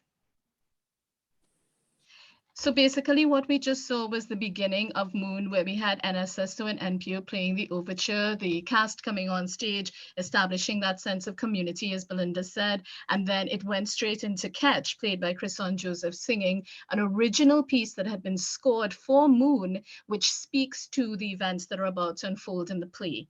So in this slide, we're basically just looking at how the various themes are exemplified by the director's choices, such as the score, the original score, and so on. So the relationships in the play that are influenced by historical and social settings of Trinidad in the 1940s, poverty, racism, sexism, imperialism are controlling this narrative. Windrush fever is sweeping the land. Characters are struggling with both their internal trauma and external circumstances. And both of these things are denying them their desire, not just for personal autonomy, but there's also the context of national autonomy that is happening. So there are two different stories happening in this quest for liberation in Moon on a Rainbow Shawl, both on a personal level and on a national level. And this struggle is expressed within the context of the flawed relationships that are happening with self, individual, with the environment, and with each other.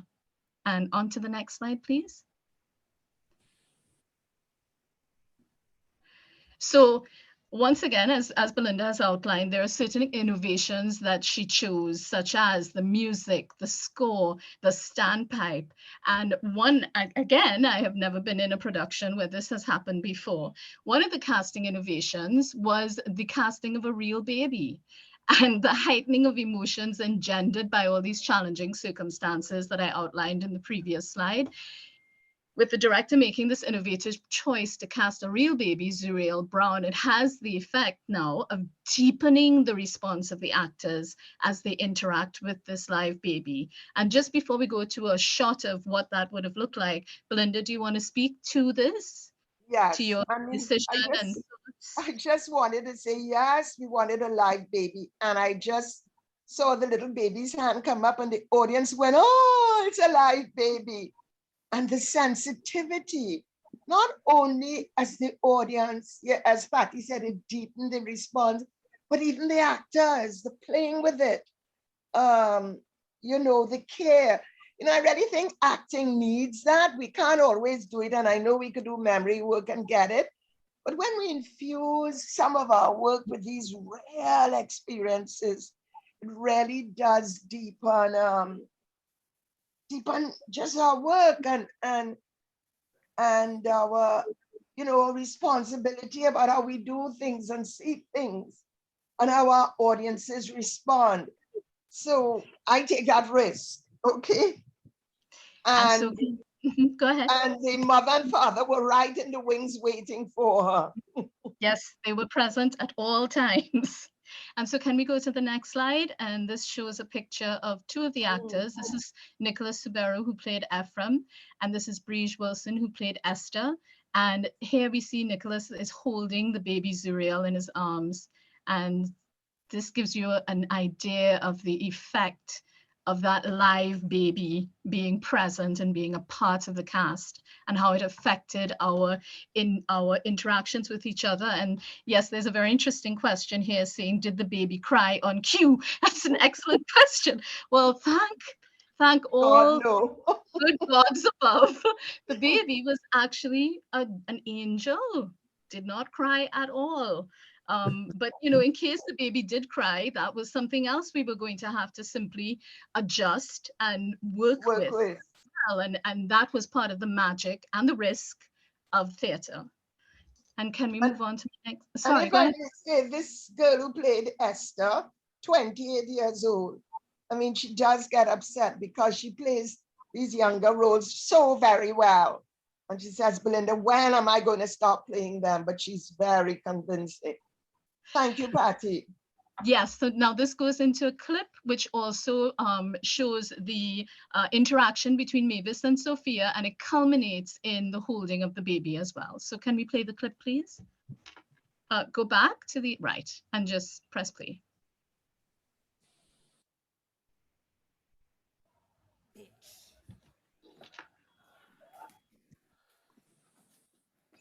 Woman! It's the damn fool you're playing now!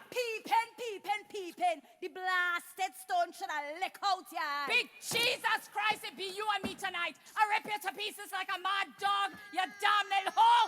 Your mother was the first one! And your mother before she! God, you hear the baby? You have a blasted thing to do when the morning come! You're right! I just work too hard when the night come. Hey, baby. Wait, go inside, Nacho. Don't worry, what the hell is going on? Go inside, Nacho. And it's me he have to worry with, you know, if the Yankee take my advice, he see the doctor first thing in the morning. You fat bitch. Doctor? I clean. So this lady means to say, I clean. Hey, this girl. Go inside. Tomorrow morning, so help me God, I'm going down by the courthouse and take out a summons for your ass. I will make you prove your mouth before the doors of the court. What the hell you know about me? I want to speak Go to her. Go inside, Nacho. Always washing your blasted mouth on people. What the hell? Come inside, Nacho. Go inside. I clean. Right. Don't worry, I clean. Yes. I clean. Darling. Come, darling. Yeah, the baby God. You hear it? No rest for me tonight. God grant me patience. Save me from my sinning soul. And if it's the last thing you do, show me a way to get that nasty little hoe out of this yard.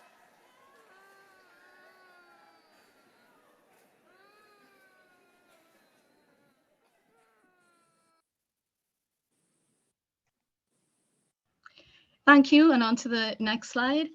And so another innovation that the director chose to use was live music. And Belinda has spoken about this earlier, but the use of live music added an emotional impact throughout the play. And I'm speaking of it now in terms of as from a performance perspective, as well as the impact it would have had on the audience.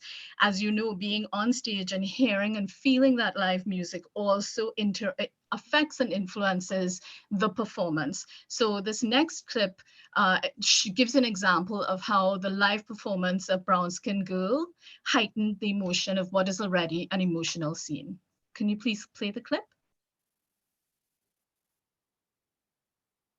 Nigga. Your mother walk out on you. And you kill your own grandmother. You think that I want you to marry me? Or father my child? Go. Go wherever the hell you want to go. And when the time comes for you to dead, I hope you dead like the bastard you is. With your 2 foot stick high up in the air. Thanks. And if that's all you had to say for your goodbyes, goodbye.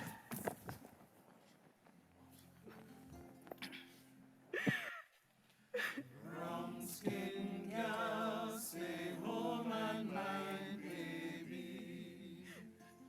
Brown skin girl, stay home and mind baby. I'm going away on a sailing ship, and if I don't come back, show me the damn baby.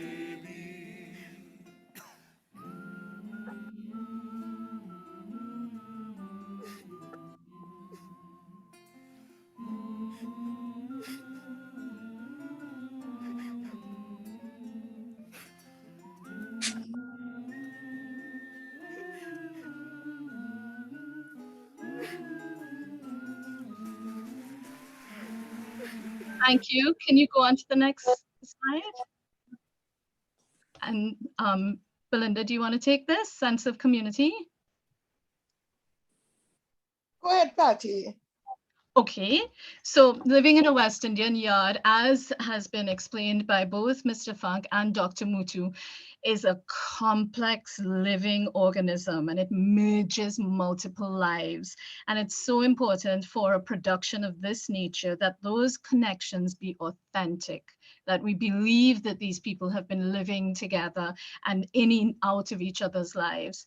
And so we built this connection out of a series of workshops and exercises that we will put through. And it's also relevant to say at this point that in the rehearsal process, we had actually rehearsed doing Moon on a Rainbow Shawl a year earlier. So the work was actually very deeply embedded before we got into this, because we had rehearsed it as an excerpt for schools. We had done small pieces of it. So some of that work was already in existence. So we had gone through a series of workshops and exercises to build that authentic emotional bond. And this next clip gives you an example of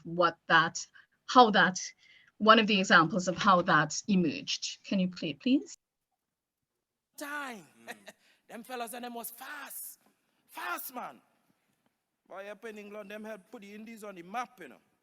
You know, I only ever see you once on the green chart. And it was kind of past your prime. You feel so? But the old brain was still there, man. Them batsmen and them was seeing trouble. To say this, you know, Papa, it was class. I saw you just do it. Hey, F. You remember the time when I knocked all Archie Segram's bail 50 yards from the wicket?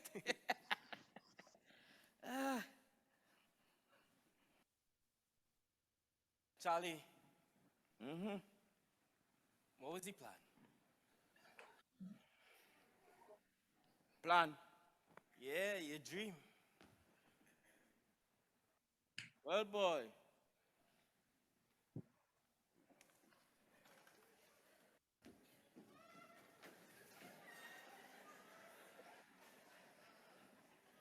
boy, it was something more real than a dream that went for me. Eh? What?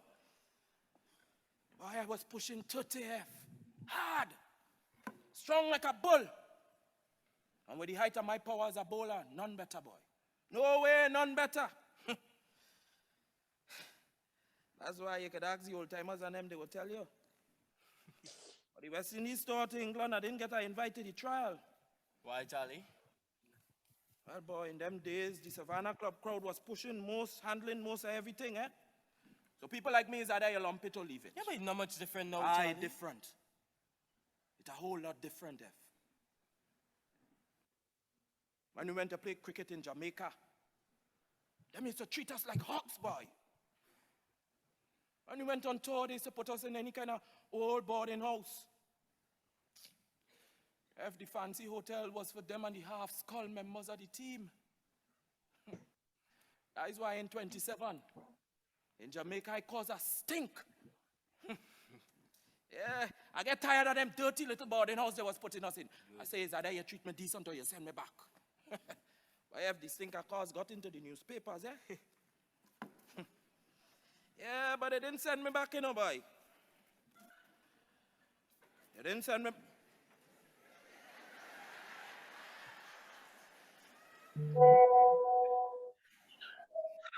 Hold this. Yeah, as I was saying, they didn't send me back, you know. But if that was the last intercolony I ever played, it broke me, boy. For that? Yeah, just like that.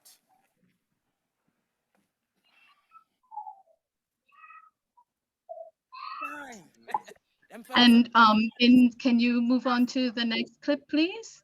The next clip also gives you an example of the community life in the yard. Not this clip, the next clip. Right, this one. Thank you. Pause.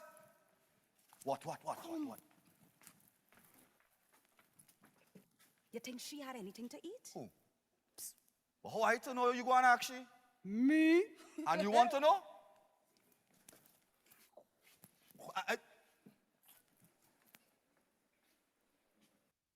Little girl.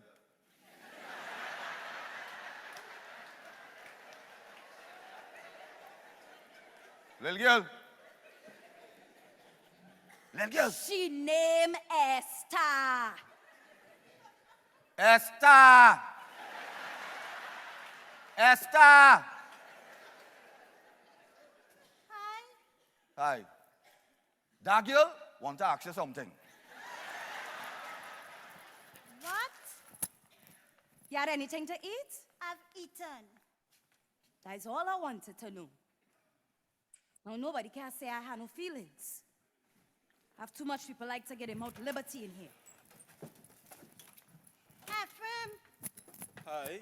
I can't find anybody home. Man, nobody. She told me to be back by 3 o'clock. Now she herself not here. If you want me to, I could help clean up in here for you, you know.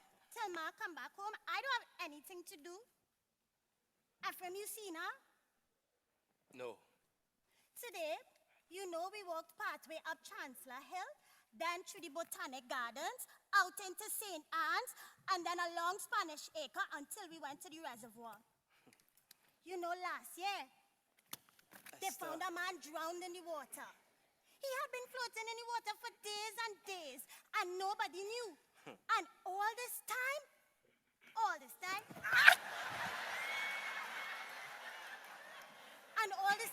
people had been drinking the water, Ephraim.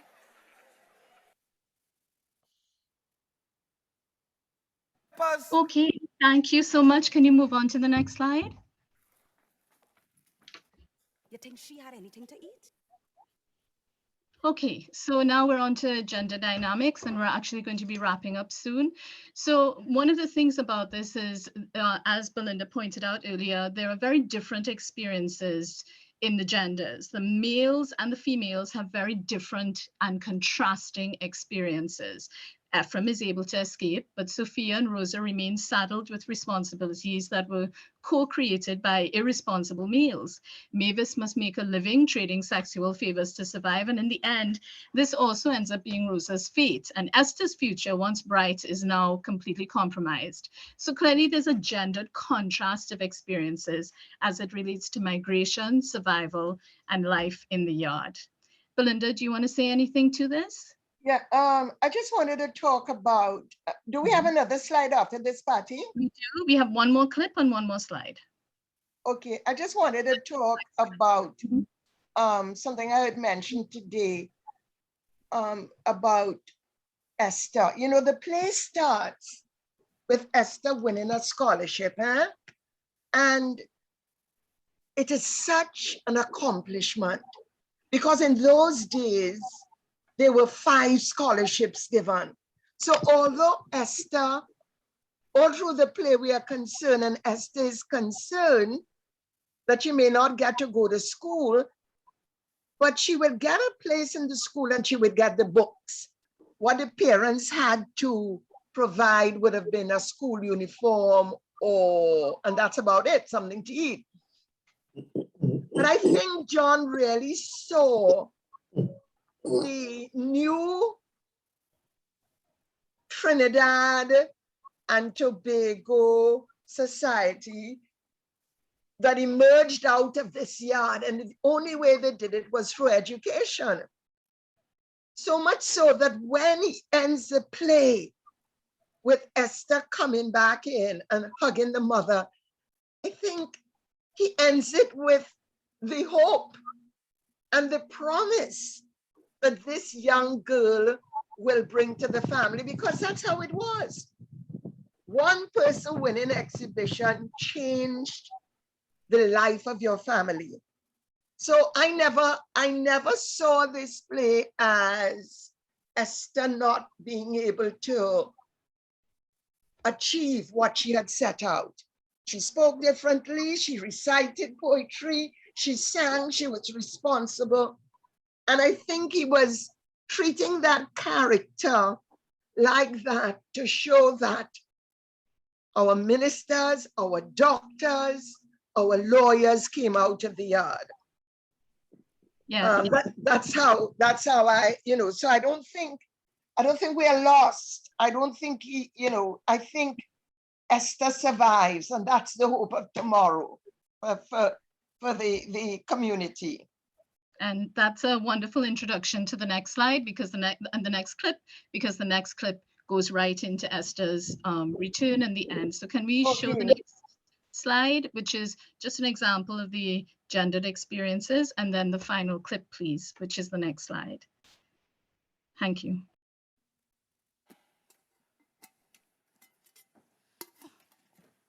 Esther? Good night, Mrs. Adams.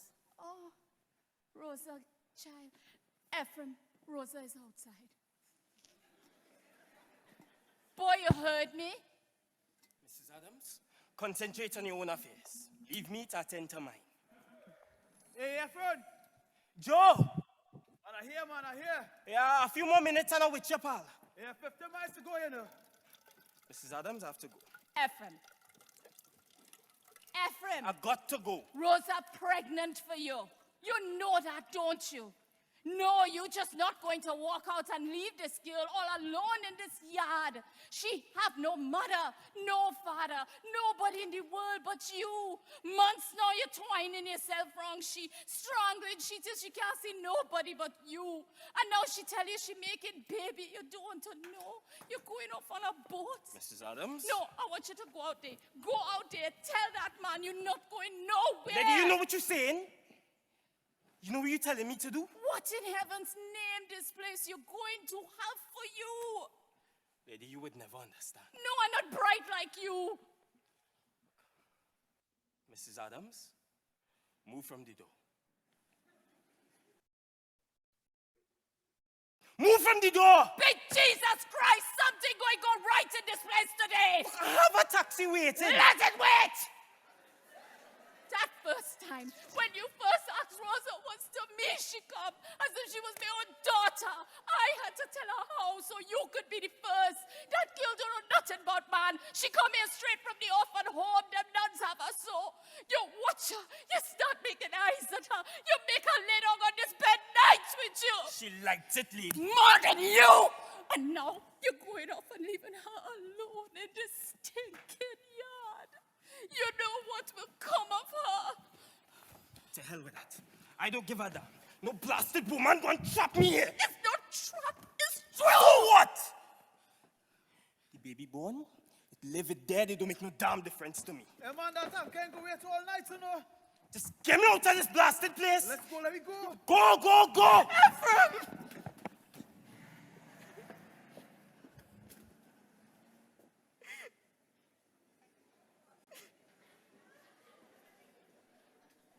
Rosa.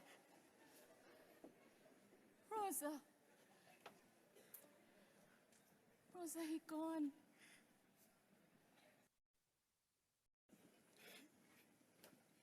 He gone. But don't mind. Perhaps Charlie get over this trouble. Perhaps he get a coaching job. The baby born. We help look after it for you.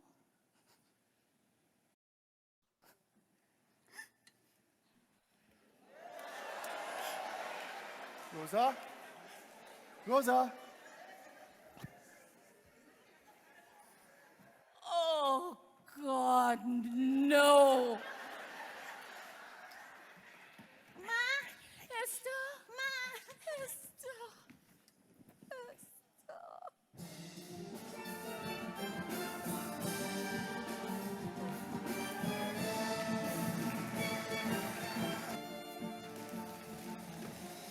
The war done, we still fighting. In corruption, the bigots uniting.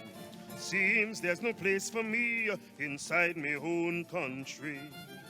Rainbow in the sky, reflection of young, hopeful eyes. Still can't see how I could fight the system lies. Now through the sun's withdrawal, the daughters stand tall, like the moon on a rainbow shore. Cast your light over all, such love does enthrall. Okay, I think we can come out of the sign-up. Thank you so very much. Thank you. Handing over back to you, moderator. Thank Thank you. you very much, Thank you, Patty. Patty. Thank you. Thank you, everybody. Thank you, Belinda. Good work with that last scene there, Patty. Certainly one of the most heart-wrenching scenes in Caribbean drama, that scene there with Ephraim and Rosa and Sophia. Yeah, very heart-wrenching. And yeah, good work. Belinda, can you also tell us about that song there at the end there? Well, that's the song that Ketch opens the play with, huh? The war done, we still fighting, and we want to, he wrote that reflecting the whole migration feeling in the play. Who wrote that song, sorry? Huh? Who wrote the song? Pardon me? Oh, Christian wrote the song. Yes, Christian. Okay. In fact, if you know Calypsonians, his father was a Calypsonian. How can I get his name? Patty, could you help me? Penguin. Yes. Ah, right. Okay. Well, good directing choice there to have it just at that point there on the lyric. Well, I have some problems with the end. Our Trinidadian audiences laugh when you least expect. And I'm longing for the day when there are these moments that are sensitive and tender that I do not know if it's the playing or if it's, the fact that we haven't come to terms with dealing with these soft, beautiful moments that, and really moments that. Put a marble inside the kettle, mommy. Put a marble inside the kettle. So you have some background. Yeah. All right, Belinda. Yes. Yes. Okay. Go on. We had some background. Yeah. Go on. Intervention. No, I'm just saying those moments that are so sensitive and painful that we choose to always, deal with the moment in laughter. And I find that has always been part of the audience response. And I really, I think it reflects who we are and how we have this mamagism and we make fun of. You won't find an audience in another part of the world responding like that, if you understand what I mean. Yeah, it's covering up the pain, I guess. But that scene there, that scene led me to understand a bit more about the challenges of acting and characterization. I remember doing that scene in an acting class with Eugene Williams, who I think is in the audience. And it was very instructive because, and I want us to speak a little about characterization as well, before we go to an interview with Albert. Yeah, but when I did that scene and I played Ephraim doing some scene work, one of the challenges that I had, and Eugene was pointing out to me, was the fact that I was playing Ephraim too hard. In other words, I was not showing the vulnerability and the humanity of Ephraim. And that was very instructive for me. And it, in a sense, it is also quite challenging for a character because in some ways, Ephraim is a type, men leave, they leave, go to war, migrate, a better life, go to university, men leave, and sometimes regardless of the circumstances, and women suffer. That kind of thing has happened in terms of the history of mankind, and certainly in the Caribbean where we've had so much, migratory patterns. So getting the vulnerable side of Ephraim, who should have had some kind of softness, some kind of love for Rosa, was quite a bit of a challenge. So perhaps this can bring us to speaking a little about characterization, and maybe we can start with Ephraim, and Rosa. Belinda and Henry, can you just speak a little about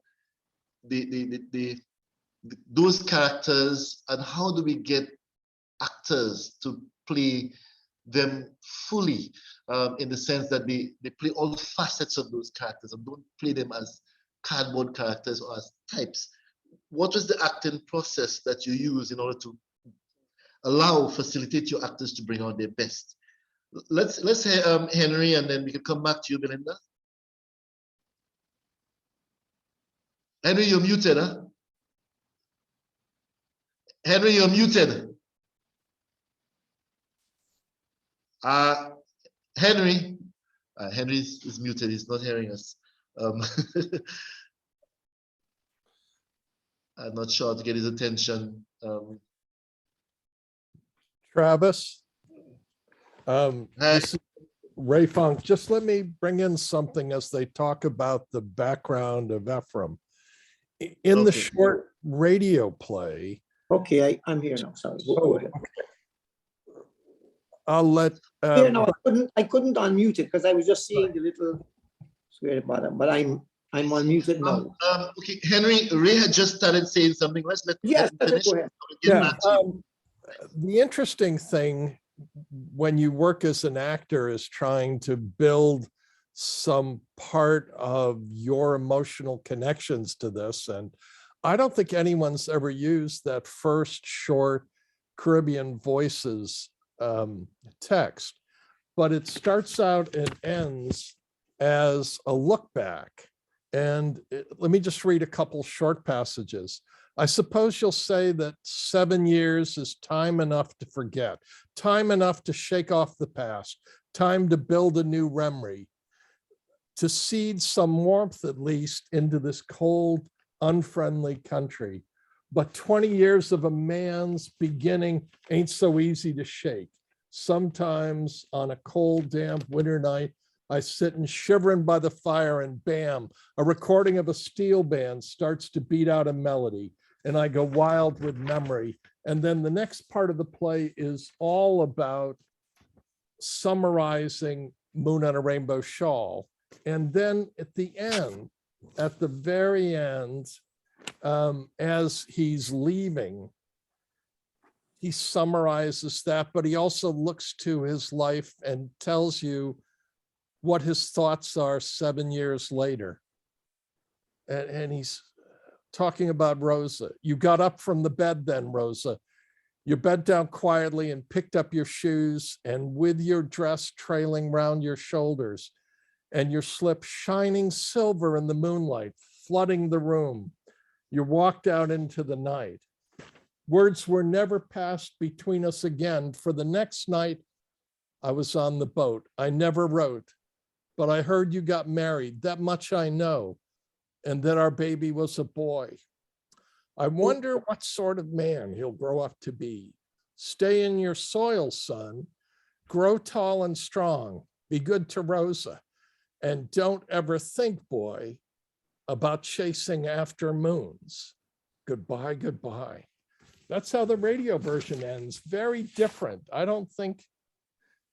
Quite different, very interesting. A better, more desirable Ephraim, certainly. Yeah. Yes. All right, thank you for that, Ray. So Henry, behind, just before Henry shares, I just want to interject. I don't mean to be the wet blanket, but we're looking at time. It's you know, and we need to cater for audience participation. So just want to ask if we keep our comments succinct. Sorry to be the wet blanket. No. Thank you, Carol. Yes. Yeah. All right, Henry, go ahead. Yeah. Well, different directors have different ways of working. I'm a stickler for the script. I believe that unless the playwright gives permission, or unless there is something that you have to make a change or change a line, I insist on every line being said. First of all, so I set the actors. We do a lot of readings, several readings, I mean 5, 6 readings, and each time looking at my idea anyway of the play, which is not set in stone. I don't usually insist that actors do what I say to play. They can question me. I question them. But in the final analysis, once we agree on something and we've workshopped the play over and over and over, then I give them homework. So after every workshop, there's homework. They have to write me their story.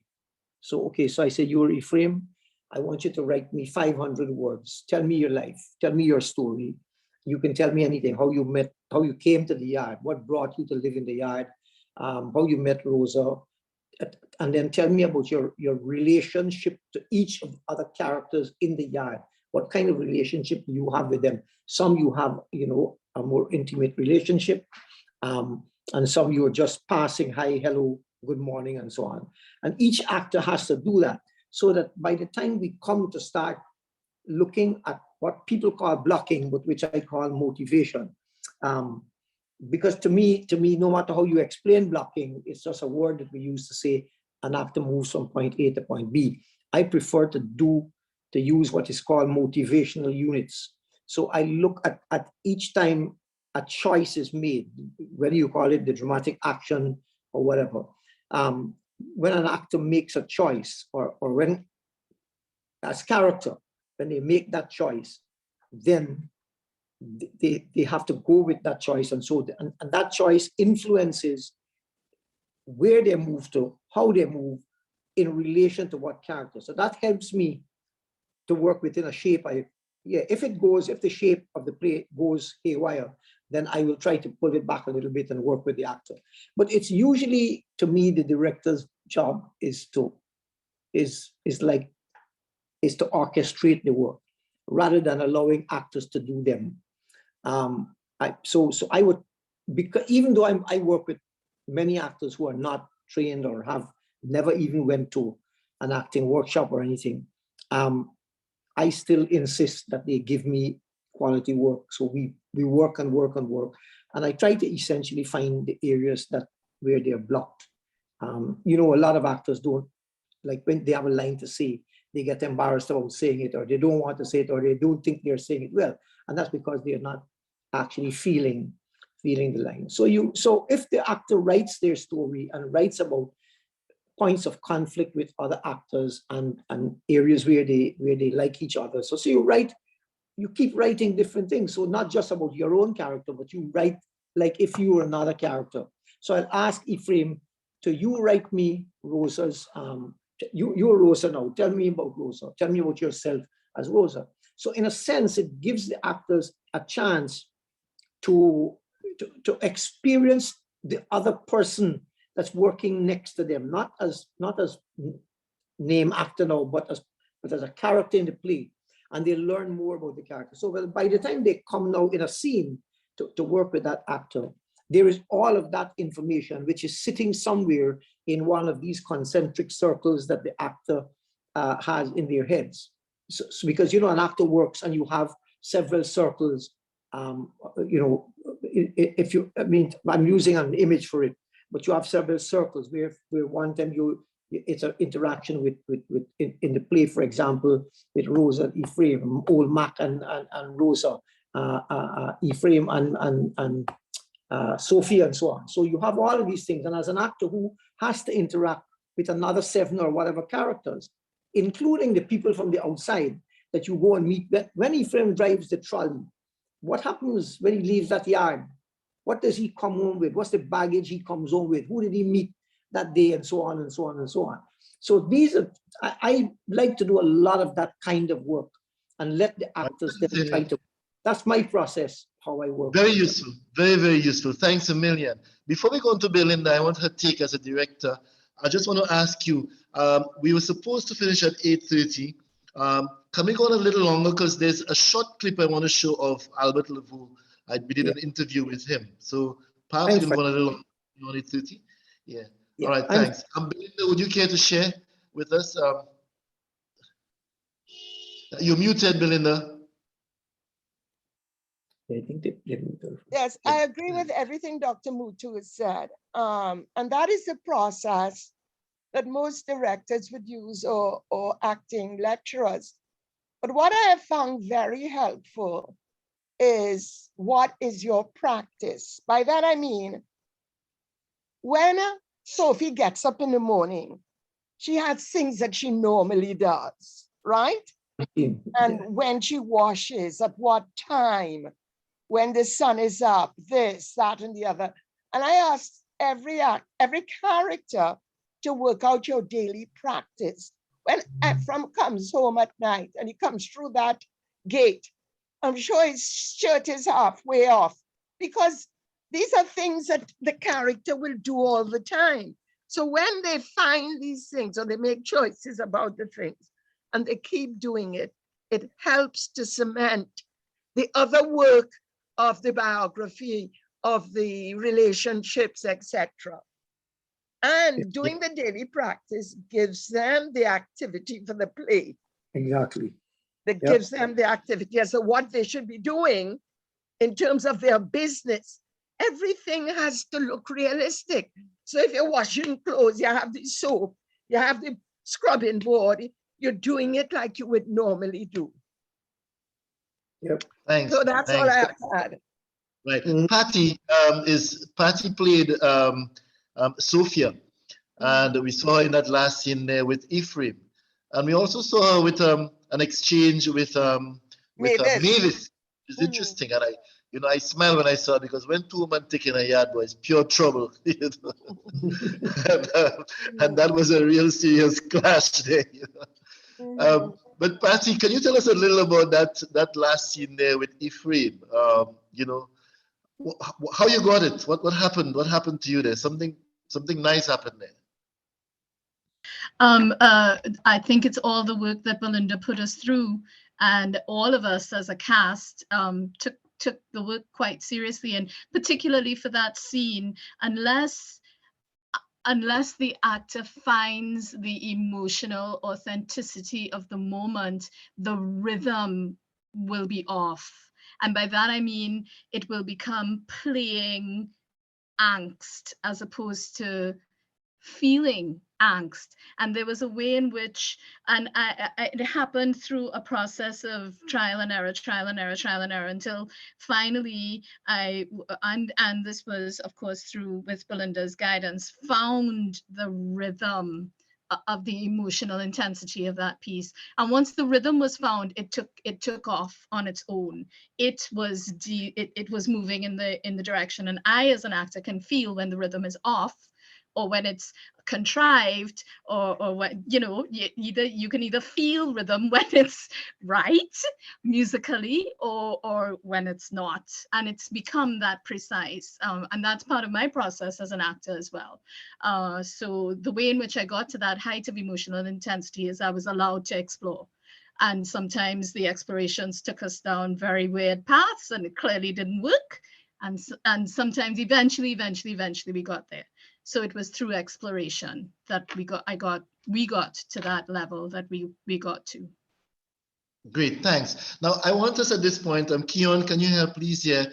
First, to just take a clipping of an interview that we conducted with Albert Laveau, who I believe was the first Trinidadian to play Ephraim in Trinidad. Yeah? Mm-hmm. Thanks, Keon. So we started this series at the DCFA, the Department of Creative and Festival Arts, where we work, Keon and myself, called Theatre Classics of the Caribbean. Understood. And I was really pleased the last time when you joined us to speak about Dream of Monkey Mountain. Mm-hmm. So today, I want to speak about Moon on a Rainbow Shawl, this classic play by Harold John. Mm-hmm. And of course, you've told me that you played the lead role in Moon on a Rainbow Shawl some time ago, some years ago. Mm. Yes.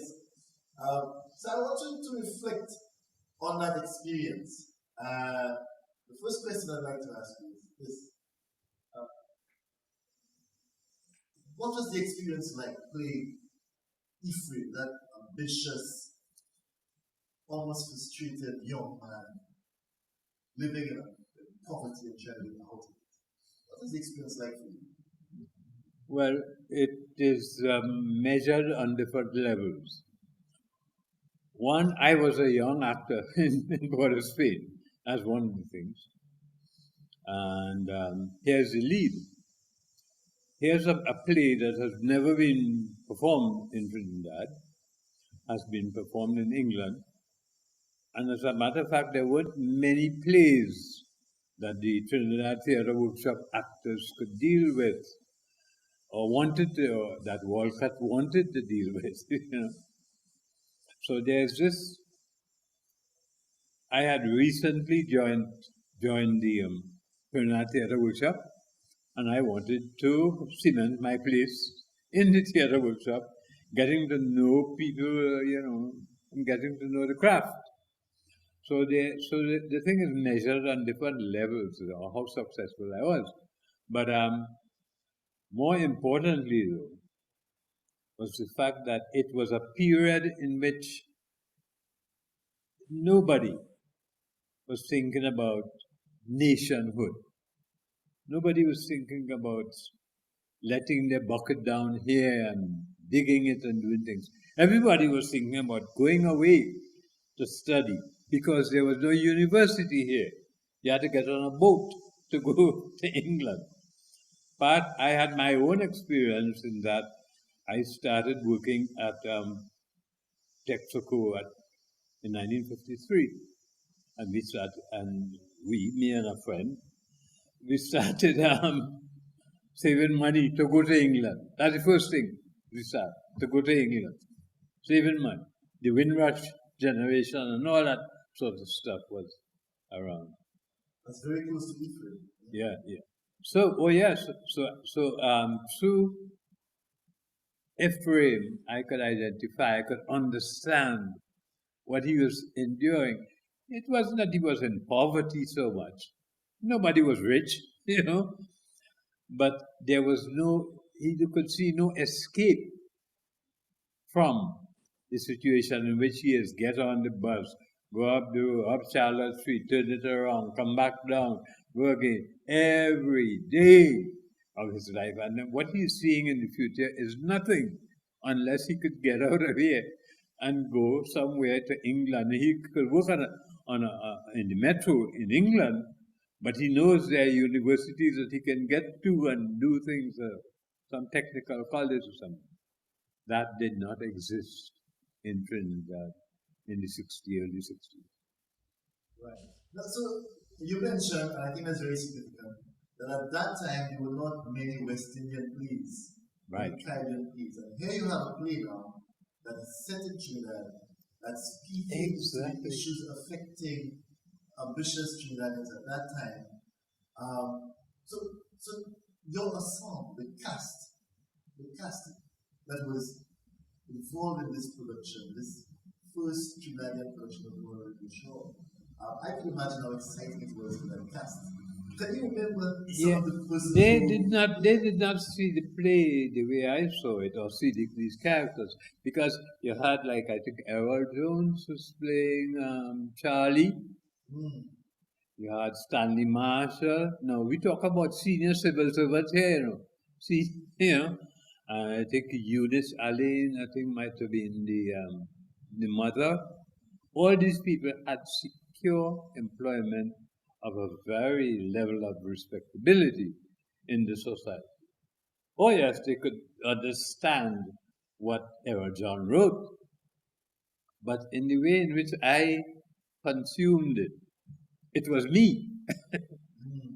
Because, look, I grew up with, I'm sorry to be to myself, but that's what we talk about. I grew up with foster parents, aunts, and so forth, because my mother and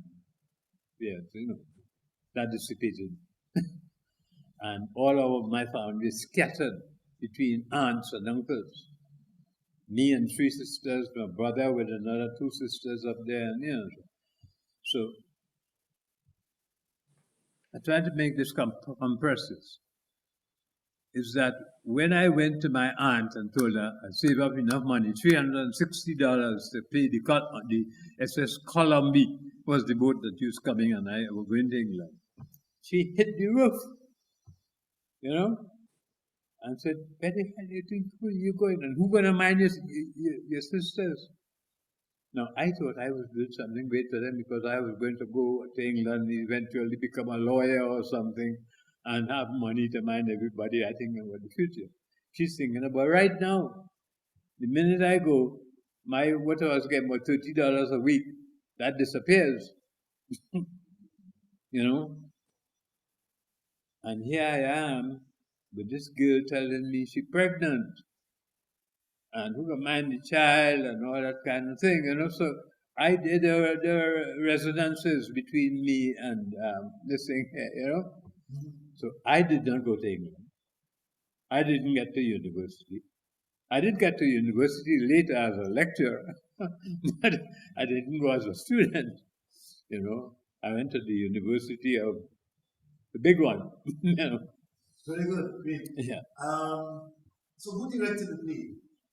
This was Derek. All right. Yeah. And that would have been, of course, very of the early experiences of working with Derek as a director. He was the only director we had at the time. Okay. He was the only visionary of a theater company, repertory company, as he called it, Right. So he was. Okay. So at that time, he was still working with Little Tarrant, with Barry McBurney? He started working with Barry McBurney, but then they couldn't see eye to eye on certain things, and we separated. And we got our own place in Bretton Hall Hotel, a basement space below the floor of the lobby. Right. And there we started doing things like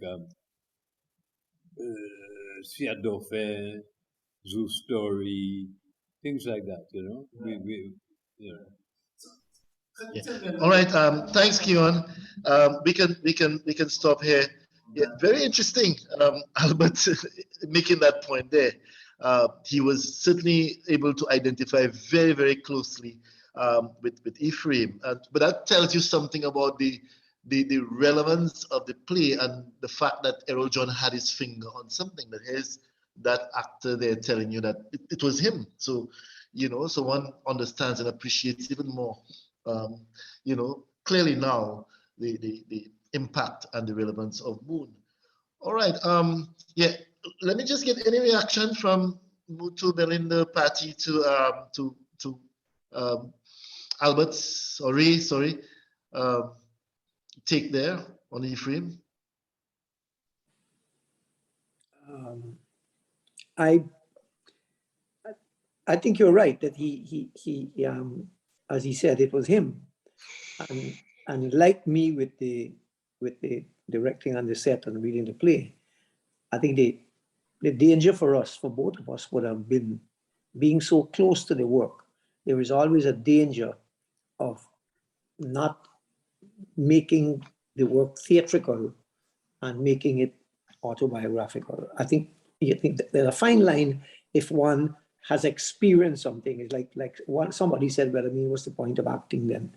If you if you're going to do it, if it has happened to you, all you're doing is you're remembering what happened to you, and that's the danger. So actors, and Albert is a brilliant actor, and I'm sure that even in those days he was good enough to be able to theatricalize it and make a separation between the biography and him telling a story, which is what Errol wanted anyway. All right, guys, I want to just broaden a little from Moon as we come in to close this discussion. You know, in terms of Caribbean theater, we have gone through a horrible period with this pandemic. Theater has taken a blow, you know, and you know, so where are we now?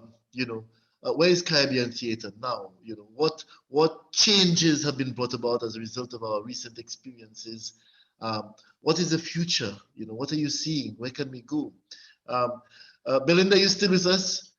Can we think about this and offer some thoughts? You know, I can right now. Yeah, yes, I can. I have. Thank you. You want me to talk about that? Yes, please. Please, yes. With the theater company, I'm speaking from that point of view because of COVID, because of the inability to come together. We have had to work online, and we have gone through over the past year fantastic experience of creating our own work, doing research and making videos and putting them online. So if you go to our site, you will see them. We did one for Republic Day, we did one for Independence Day, we did one for Indian Arrival Day. And we have been getting a lot of views. Added to that, we have been creating scripts about certain icons. We have just did one on a Calypsonian baron, you know, speaking to him and writing it and trying to get it on the boards now. So we also preceded that with Daisy Voisin, our Christmas offering. That's how it began.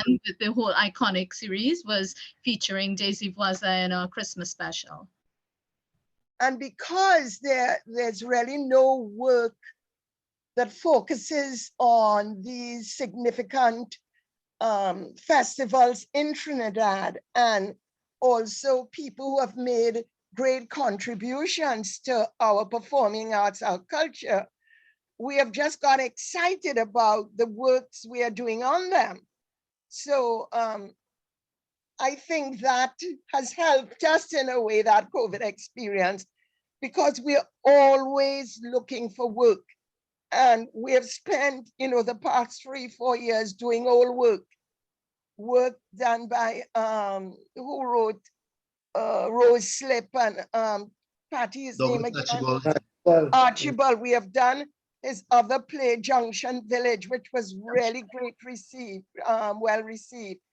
But what is really exciting now, we have new work. And if you go to our site, as I said, you'll see videos of them. And we hope to put Baron's production that we have created for our Calypso month. So, you know, although we weren't able to get together, we found a way to do it. And it's led us in a different direction. Good vibes, definitely. Reminds me of us at the CFA, and we've really had to keep going. And we did a film adaptation of one of my plays, The Fight for Bellevue. And we've been teaching online and doing cyber theater. We have Arts in Action also been working as part of the department. So the work has been going. But interestingly is, how we're going to bring the adjustments we've made to what we are going to do in the future as well, through the different media. It's also interesting to see how this plays out and how we ourselves manage it as we move forward. Henry, you want to share your thoughts on this? Yeah, well, my role at the foundation, although I was artist and director, it wasn't of the theater. It was of everything. It was the cultural foundation. So we were not just dealing simply with a theater company or anything. That was only a small part of running an entire cultural foundation, which meant everything that you can think about, dance, dealing with dance, music, everything, right? That was too much, of course, because we never had the staff. And while I would have liked to have been able to concentrate on just theater, we did quite a few productions. When the pandemic came, of course, it threw us for six, because for quite a while we were not able to get back on the stage. And we've not done any work with the theater online. And lucky for Cayman, we are about 85% vaccinated now, about 70 fully. And the place is practically opened up back now, and people are coming in, and all these protocols are gone, so people can return. Unfortunately, it has come at a time when I have retired from the Cultural Foundation. And so what I hope to do, of course, I don't have the funding to do it on my own, but what I hope to do is that at some point, I might be able to convince either the ministry or somebody else to provide a grant for me to have a small company on my own. We had put up many proposals to government for a small theater company with a core of about 8 people, and one of the 8 would be a writer that would be attached to the company that would write and work with the actors to prepare new scripts and so on. But then when we put the budget down, and if you know, Cayman, anything here is very costly. So we were looking at about $500,000 a year to be able to get a company, because we weren't going to pay people a salary as such, a big salary, but everybody would get paid, would be paid. Stipend of some. Yes, a stipend. And they would have to be paid to be able to come. One of the wonderful experiences I had is that with the actors I had, these were people who, like Belinda pointed out, they had good positions, and many of them were young mothers and so on. And it's incredible that they used to bring the kids. Sometimes we had 4 kids, 5 kids, like anywhere between 8 months and 3 years, 4 years, 5 years, sitting down in the auditorium on a blanket with their little school books, reading while I'm directing on stage. And every now and then you would hear, "Mommy," and somebody would run up on the stage. And it was really, it was challenging to be able to work, but I feel so grateful to all of them for doing the work. And I hope that I will be able to get a few things going. Most of what I'm going to do now, I'm taking a rest for another couple of months, but I'm hoping to get back into doing work outside of Cayman, as I did a few times, and maybe doing a couple of pieces around the region or something, and some in Cayman. But I'm going to probably spend 6 months here and 6 months in other places all told during the year. I don't know. I can't do a company without funding, and it's a little late for me now to try to put savings that you want to have for your retirement into productions, because the audience is again is different from say Trinidad, Barbados, or Guyana, where a lot of the theater audiences people follow their own thing, right? So Jamaicans, and I'm talking generally now, will go to a Jamaican play with Oliver Samuels, things that they know. Some would come to our plays, but not a lot. So people follow what they know. Expatriates will come again, some, but generally they will go to another theater company here that does mainly productions from America or from England. So that's all I can say. The pandemic did throw us a little curveball, but I think Cayman will be back now, and whoever takes over doing the productions at the Cultural Foundation, I'll be there to support them if they wish, and hopefully do some of my own work. Thanks a million, Dr. Henemitu. Thanks Yeah, a million. We do have an audience there, and I see people who have been prominent in the theater. I see artists and writers among our audience, and I want to ask them, please invite them. Anyone who wants to jump in and ask a question or make a comment, please do so. You're very welcome to interact and engage any of our panelists or just contribute in any way. I know that that we have a commitment in the Caribbean to theater. We have a rich tradition of Caribbean drama, and so there is not just a foundation, but more than a foundation. There is a mansion, that we have that houses Caribbean theater, and that we will continue to work and continue to produce and write and direct and so on. And certainly at the Department of Creative and Festival Arts, the training continues. Our head of department, Lee McWilliams himself, continues to work, and this year is working as well, even within the pandemic, on his own production with students, etc. So the training continues, the professional work with the National Theatre Arts Company continues. And throughout the region, I know certainly that the work in Barbados, Jamaica, St. Lucia, Grenada, people like Uriah Peters and Christine Riggs, etc.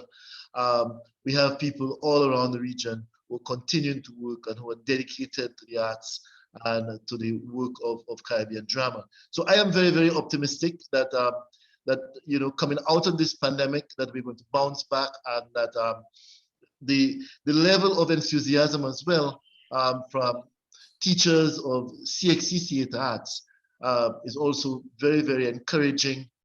So our students who have been through hell to this pandemic in terms of trying to do everything online, all kind of projects, SBAs and practical work.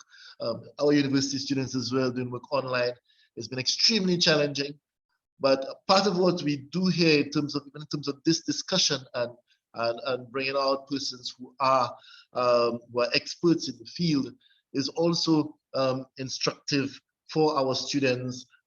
It's also necessary for the kind of optimism that is necessary as we look towards the future and we look beyond the pandemic, and we continue our work, our vital work in Caribbean theatre, which, although we do it for art, but because we understand, and from that discussion of Moon there, how relevant it is in terms of dealing, exploring, thrashing out and understanding issues that are very, very crucial to Caribbean society, to Caribbean development, Caribbean social, political, economic development, as well as the development of humanity in the Caribbean. I think that is what Moon's greatest contribution is, how it speaks to us as human beings in the Caribbean, how it has spoken to the persons who have been most dispossessed and marginalized and disenfranchised, how it speaks to them and their own yearning for dignity,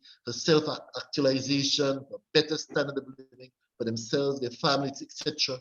So we cannot and we do not divorce our work in Caribbean theatre from issues of Caribbean development. And so we continue our work in Caribbean theatre.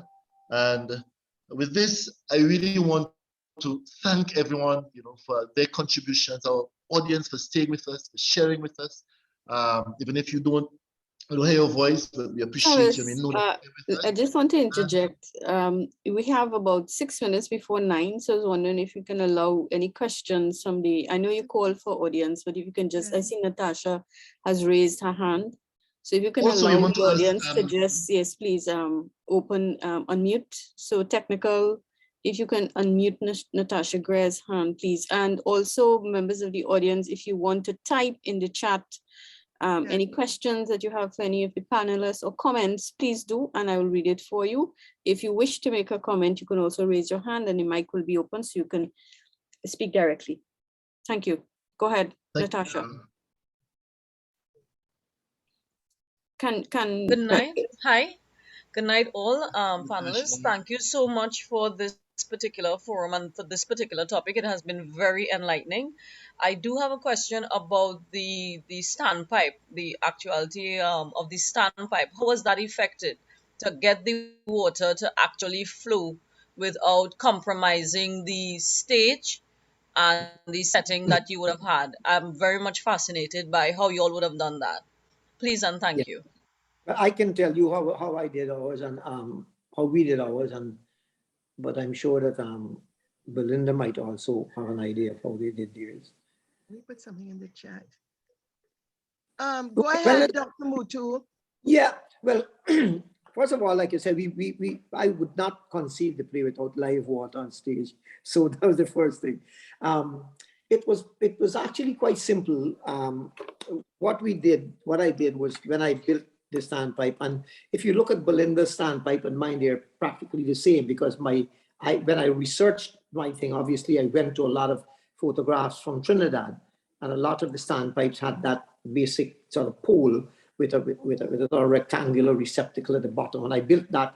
But then we fiberglassed it and so on, so it wouldn't get, the water wouldn't affect it. Then we had, of course, the pipe and everything put into it. But then how do you get the water up? So we then went onto the stage. We cut a hole in the stage itself, which we patched that back after. And we ran the pipe right through it, a hose pipe right through onto the water supply with a turn on and off. And then we had a return pump, which brought the water. The water came down into a collection pan at the bottom. So they could actually open the pipe and let the water run without putting something to catch it. They could catch the water and go with it, but if the water spilled, then it was not a problem. And so the water was returned with a I don't know if you call it a sump pump, but we bought a pump, and it pulled the water back down into a collection pan at the bottom. And at the end of the production, we emptied it and then have it for the next morning. But it was a fairly straightforward process. Of course, the actual work doing of it, I had to get a plumber to come in, because, you know, by code, I couldn't now go and try to fiddle on the people's stage. So we brought a plumber in to do it. But that's how, but it wasn't terribly difficult. No, I agree. I think we had the same process, and a plumber did help us. Yes. There you go. That's the answer. Okay, so I hope that helps you, Natasha. Does it clarify for you? So you have ideas for when you're doing your production? Yeah, yes, it does, because I was actually going to approach it a little differently, because I was wondering, well, what would happen if you could not tap into the main water line in a space? Yeah. So, but this was interesting. Thank you, Ms. Barnes, and thank you, Well, you know, Dr. Mutu. Just like if you couldn't tap into water, what you'll have to do is to put a receptacle with water. And it can so push one out, would have water, which would pump it in. A barrel will pump it collection, in. Right. And then because they're not drinking the water, even though they collect the drink, they don't actually drink it. You can use back and recycle the same water so that you don't have to throw it away. Thank you very much. Thank you. You're welcome. Any questions? Questions on the chat? Come on, guys. We have some practitioners and researchers in-house that can, you should take the opportunity to connect, ask questions. We do have that 1 or 2 minutes again, especially for students. Okay, so Belinda is saying goodbye. Have a good night. I had to, I'm sorry. That's okay. That's okay. I mean, it's been quite a bit. So thank you very much for making the time tonight. Thank you. And I'm sure, Patty, if there are any questions, any comments, kindly give them to Patty. She would convey them to me. And I am so honored to be part of this astute panel. I look forward to be asked again, and I hope that my contributions lend some lucidity to our best play ever. I can take the risk and say that. Moon. Yes. Nothing has come out of Yes, please. nothing has come out as great as Moon. Not even Tijan. I take a risk, but thank you so much. And thank you to the is it the Creative Arts Center at the university? The Department of Department of Festival Arts for mounting this beautiful experience. And let's hope that through this we can make connections to National Theatre Arts Company. I look forward to that. Yes. And thank Let's you. invite Mr. McWilliams, Zuli McWilliams, to close. Henry, you go in and then we'll bring in Mr. Yeah, just Thank quickly, you. I want to say, of course, a great big thanks to the Festival Arts Center. A big thanks to everybody, all the contributors. But and the audience and everybody, but I really particularly want to say thank you wherever he is to Errol John for the gift of display to the Caribbean. Thank you very much, Errol. Wherever you are, thank you. It will always be my favorite. And Good thanks, vibes. everyone. I appreciate it. Thank you. Wonderful. Louis, over to you. Yeah.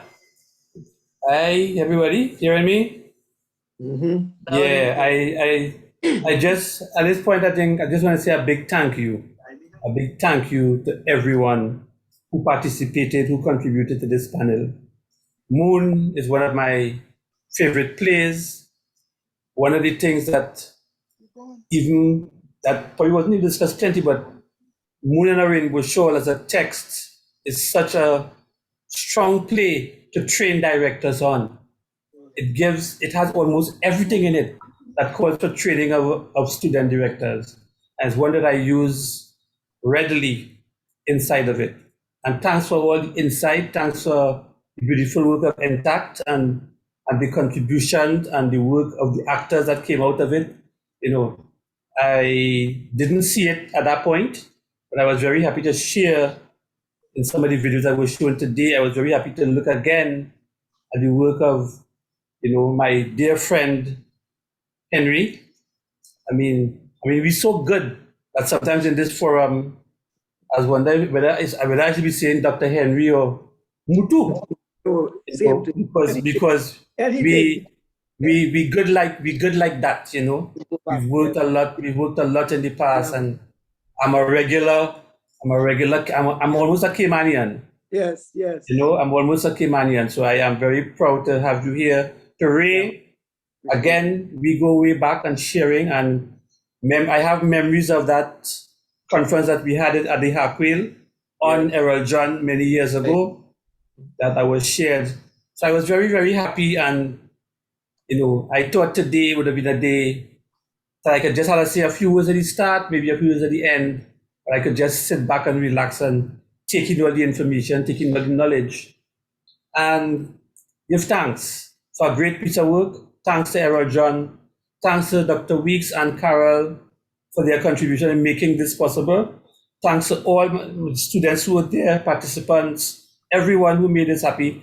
And I'll throw the question to Travis and Carol. What is the next classic? It will be a wonderful surprise. It will be a wonderful surprise. Don't worry. But we're going to be working on it. So at this point, it's just about a little after 9. Could we beg for 1 minute? 1 minute, please. There's a late question. If you could, and Louis, you might be able to answer because it's general. How does the music used in the play influence the production of Moon? I think the music is natural to the play. I think the music, and any music inside of here is music that adds to the plot. There's no music inside of here that is contrived, really. The playwright has written it.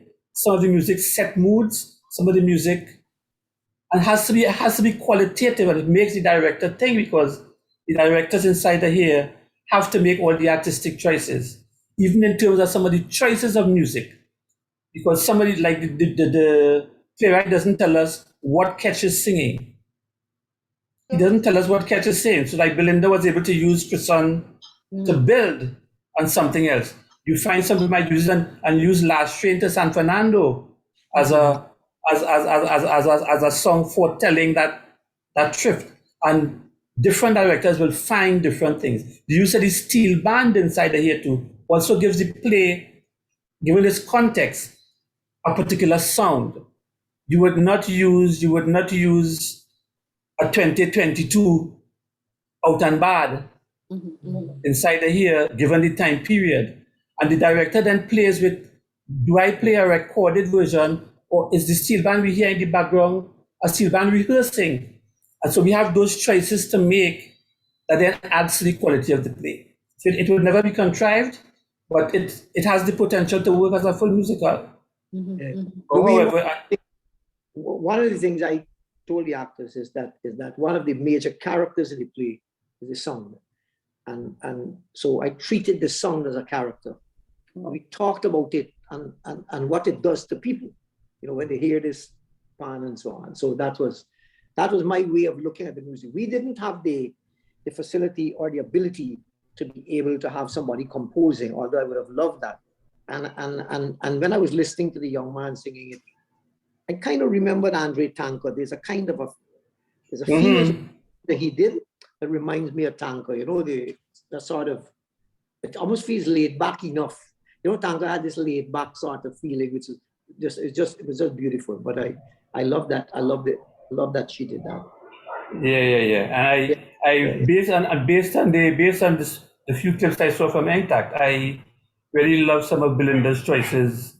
I love some of Belinda's choices inside of here, so that sometimes I didn't feel the overpowering of the National Philharmonic or the Steel Orchestra into the music. I didn't feel the overpowering, so I think some of it would have worked, But yeah, Moon and Rainbow Shawl, definitely a classic. Yep. Thank you So so much. Yeah, man. Thanks. Jalaluddin Khan, I hope that answered your question. And back to you, Lou. You were close enough. Yeah, at this point, I want to wish everybody a safe night. Have a blessed night. It's been a wonderful Sunday evening. And look forward to, again, sharing. Belinda, Patty. Of course, we can continue that collaboration. You guys know you can call me anytime, material, whatever you guys need and support. I just want to say right now that you are an invaluable resource to the NTAC. There's not been a single time I've reached out to Louis for assistance with sourcing a play that he hasn't responded immediately. And I just want to publicly say thank you, because that is invaluable to our work. So thank you very much. We appreciate that. And that is just thanks to our archiving at the DCFA also. Okay, so Ray, Belinda, Patty, Henry, Travis, Carol, Keon, the whole team, Joseph, thank you very much. Thank you very much. I wish everyone a blessed and restful Sunday evening. Ray, I don't know if it's Monday by you yet, but... Not yet. 9 and 4? Yes. Yeah. Morning is morning. Yeah. So, again, thank you guys. Thank you very much, guys. Thank you very much, guys. So, I now basically officially close the session. All right. Cheers. Cheers. Thanks, everyone, and blessed night to all.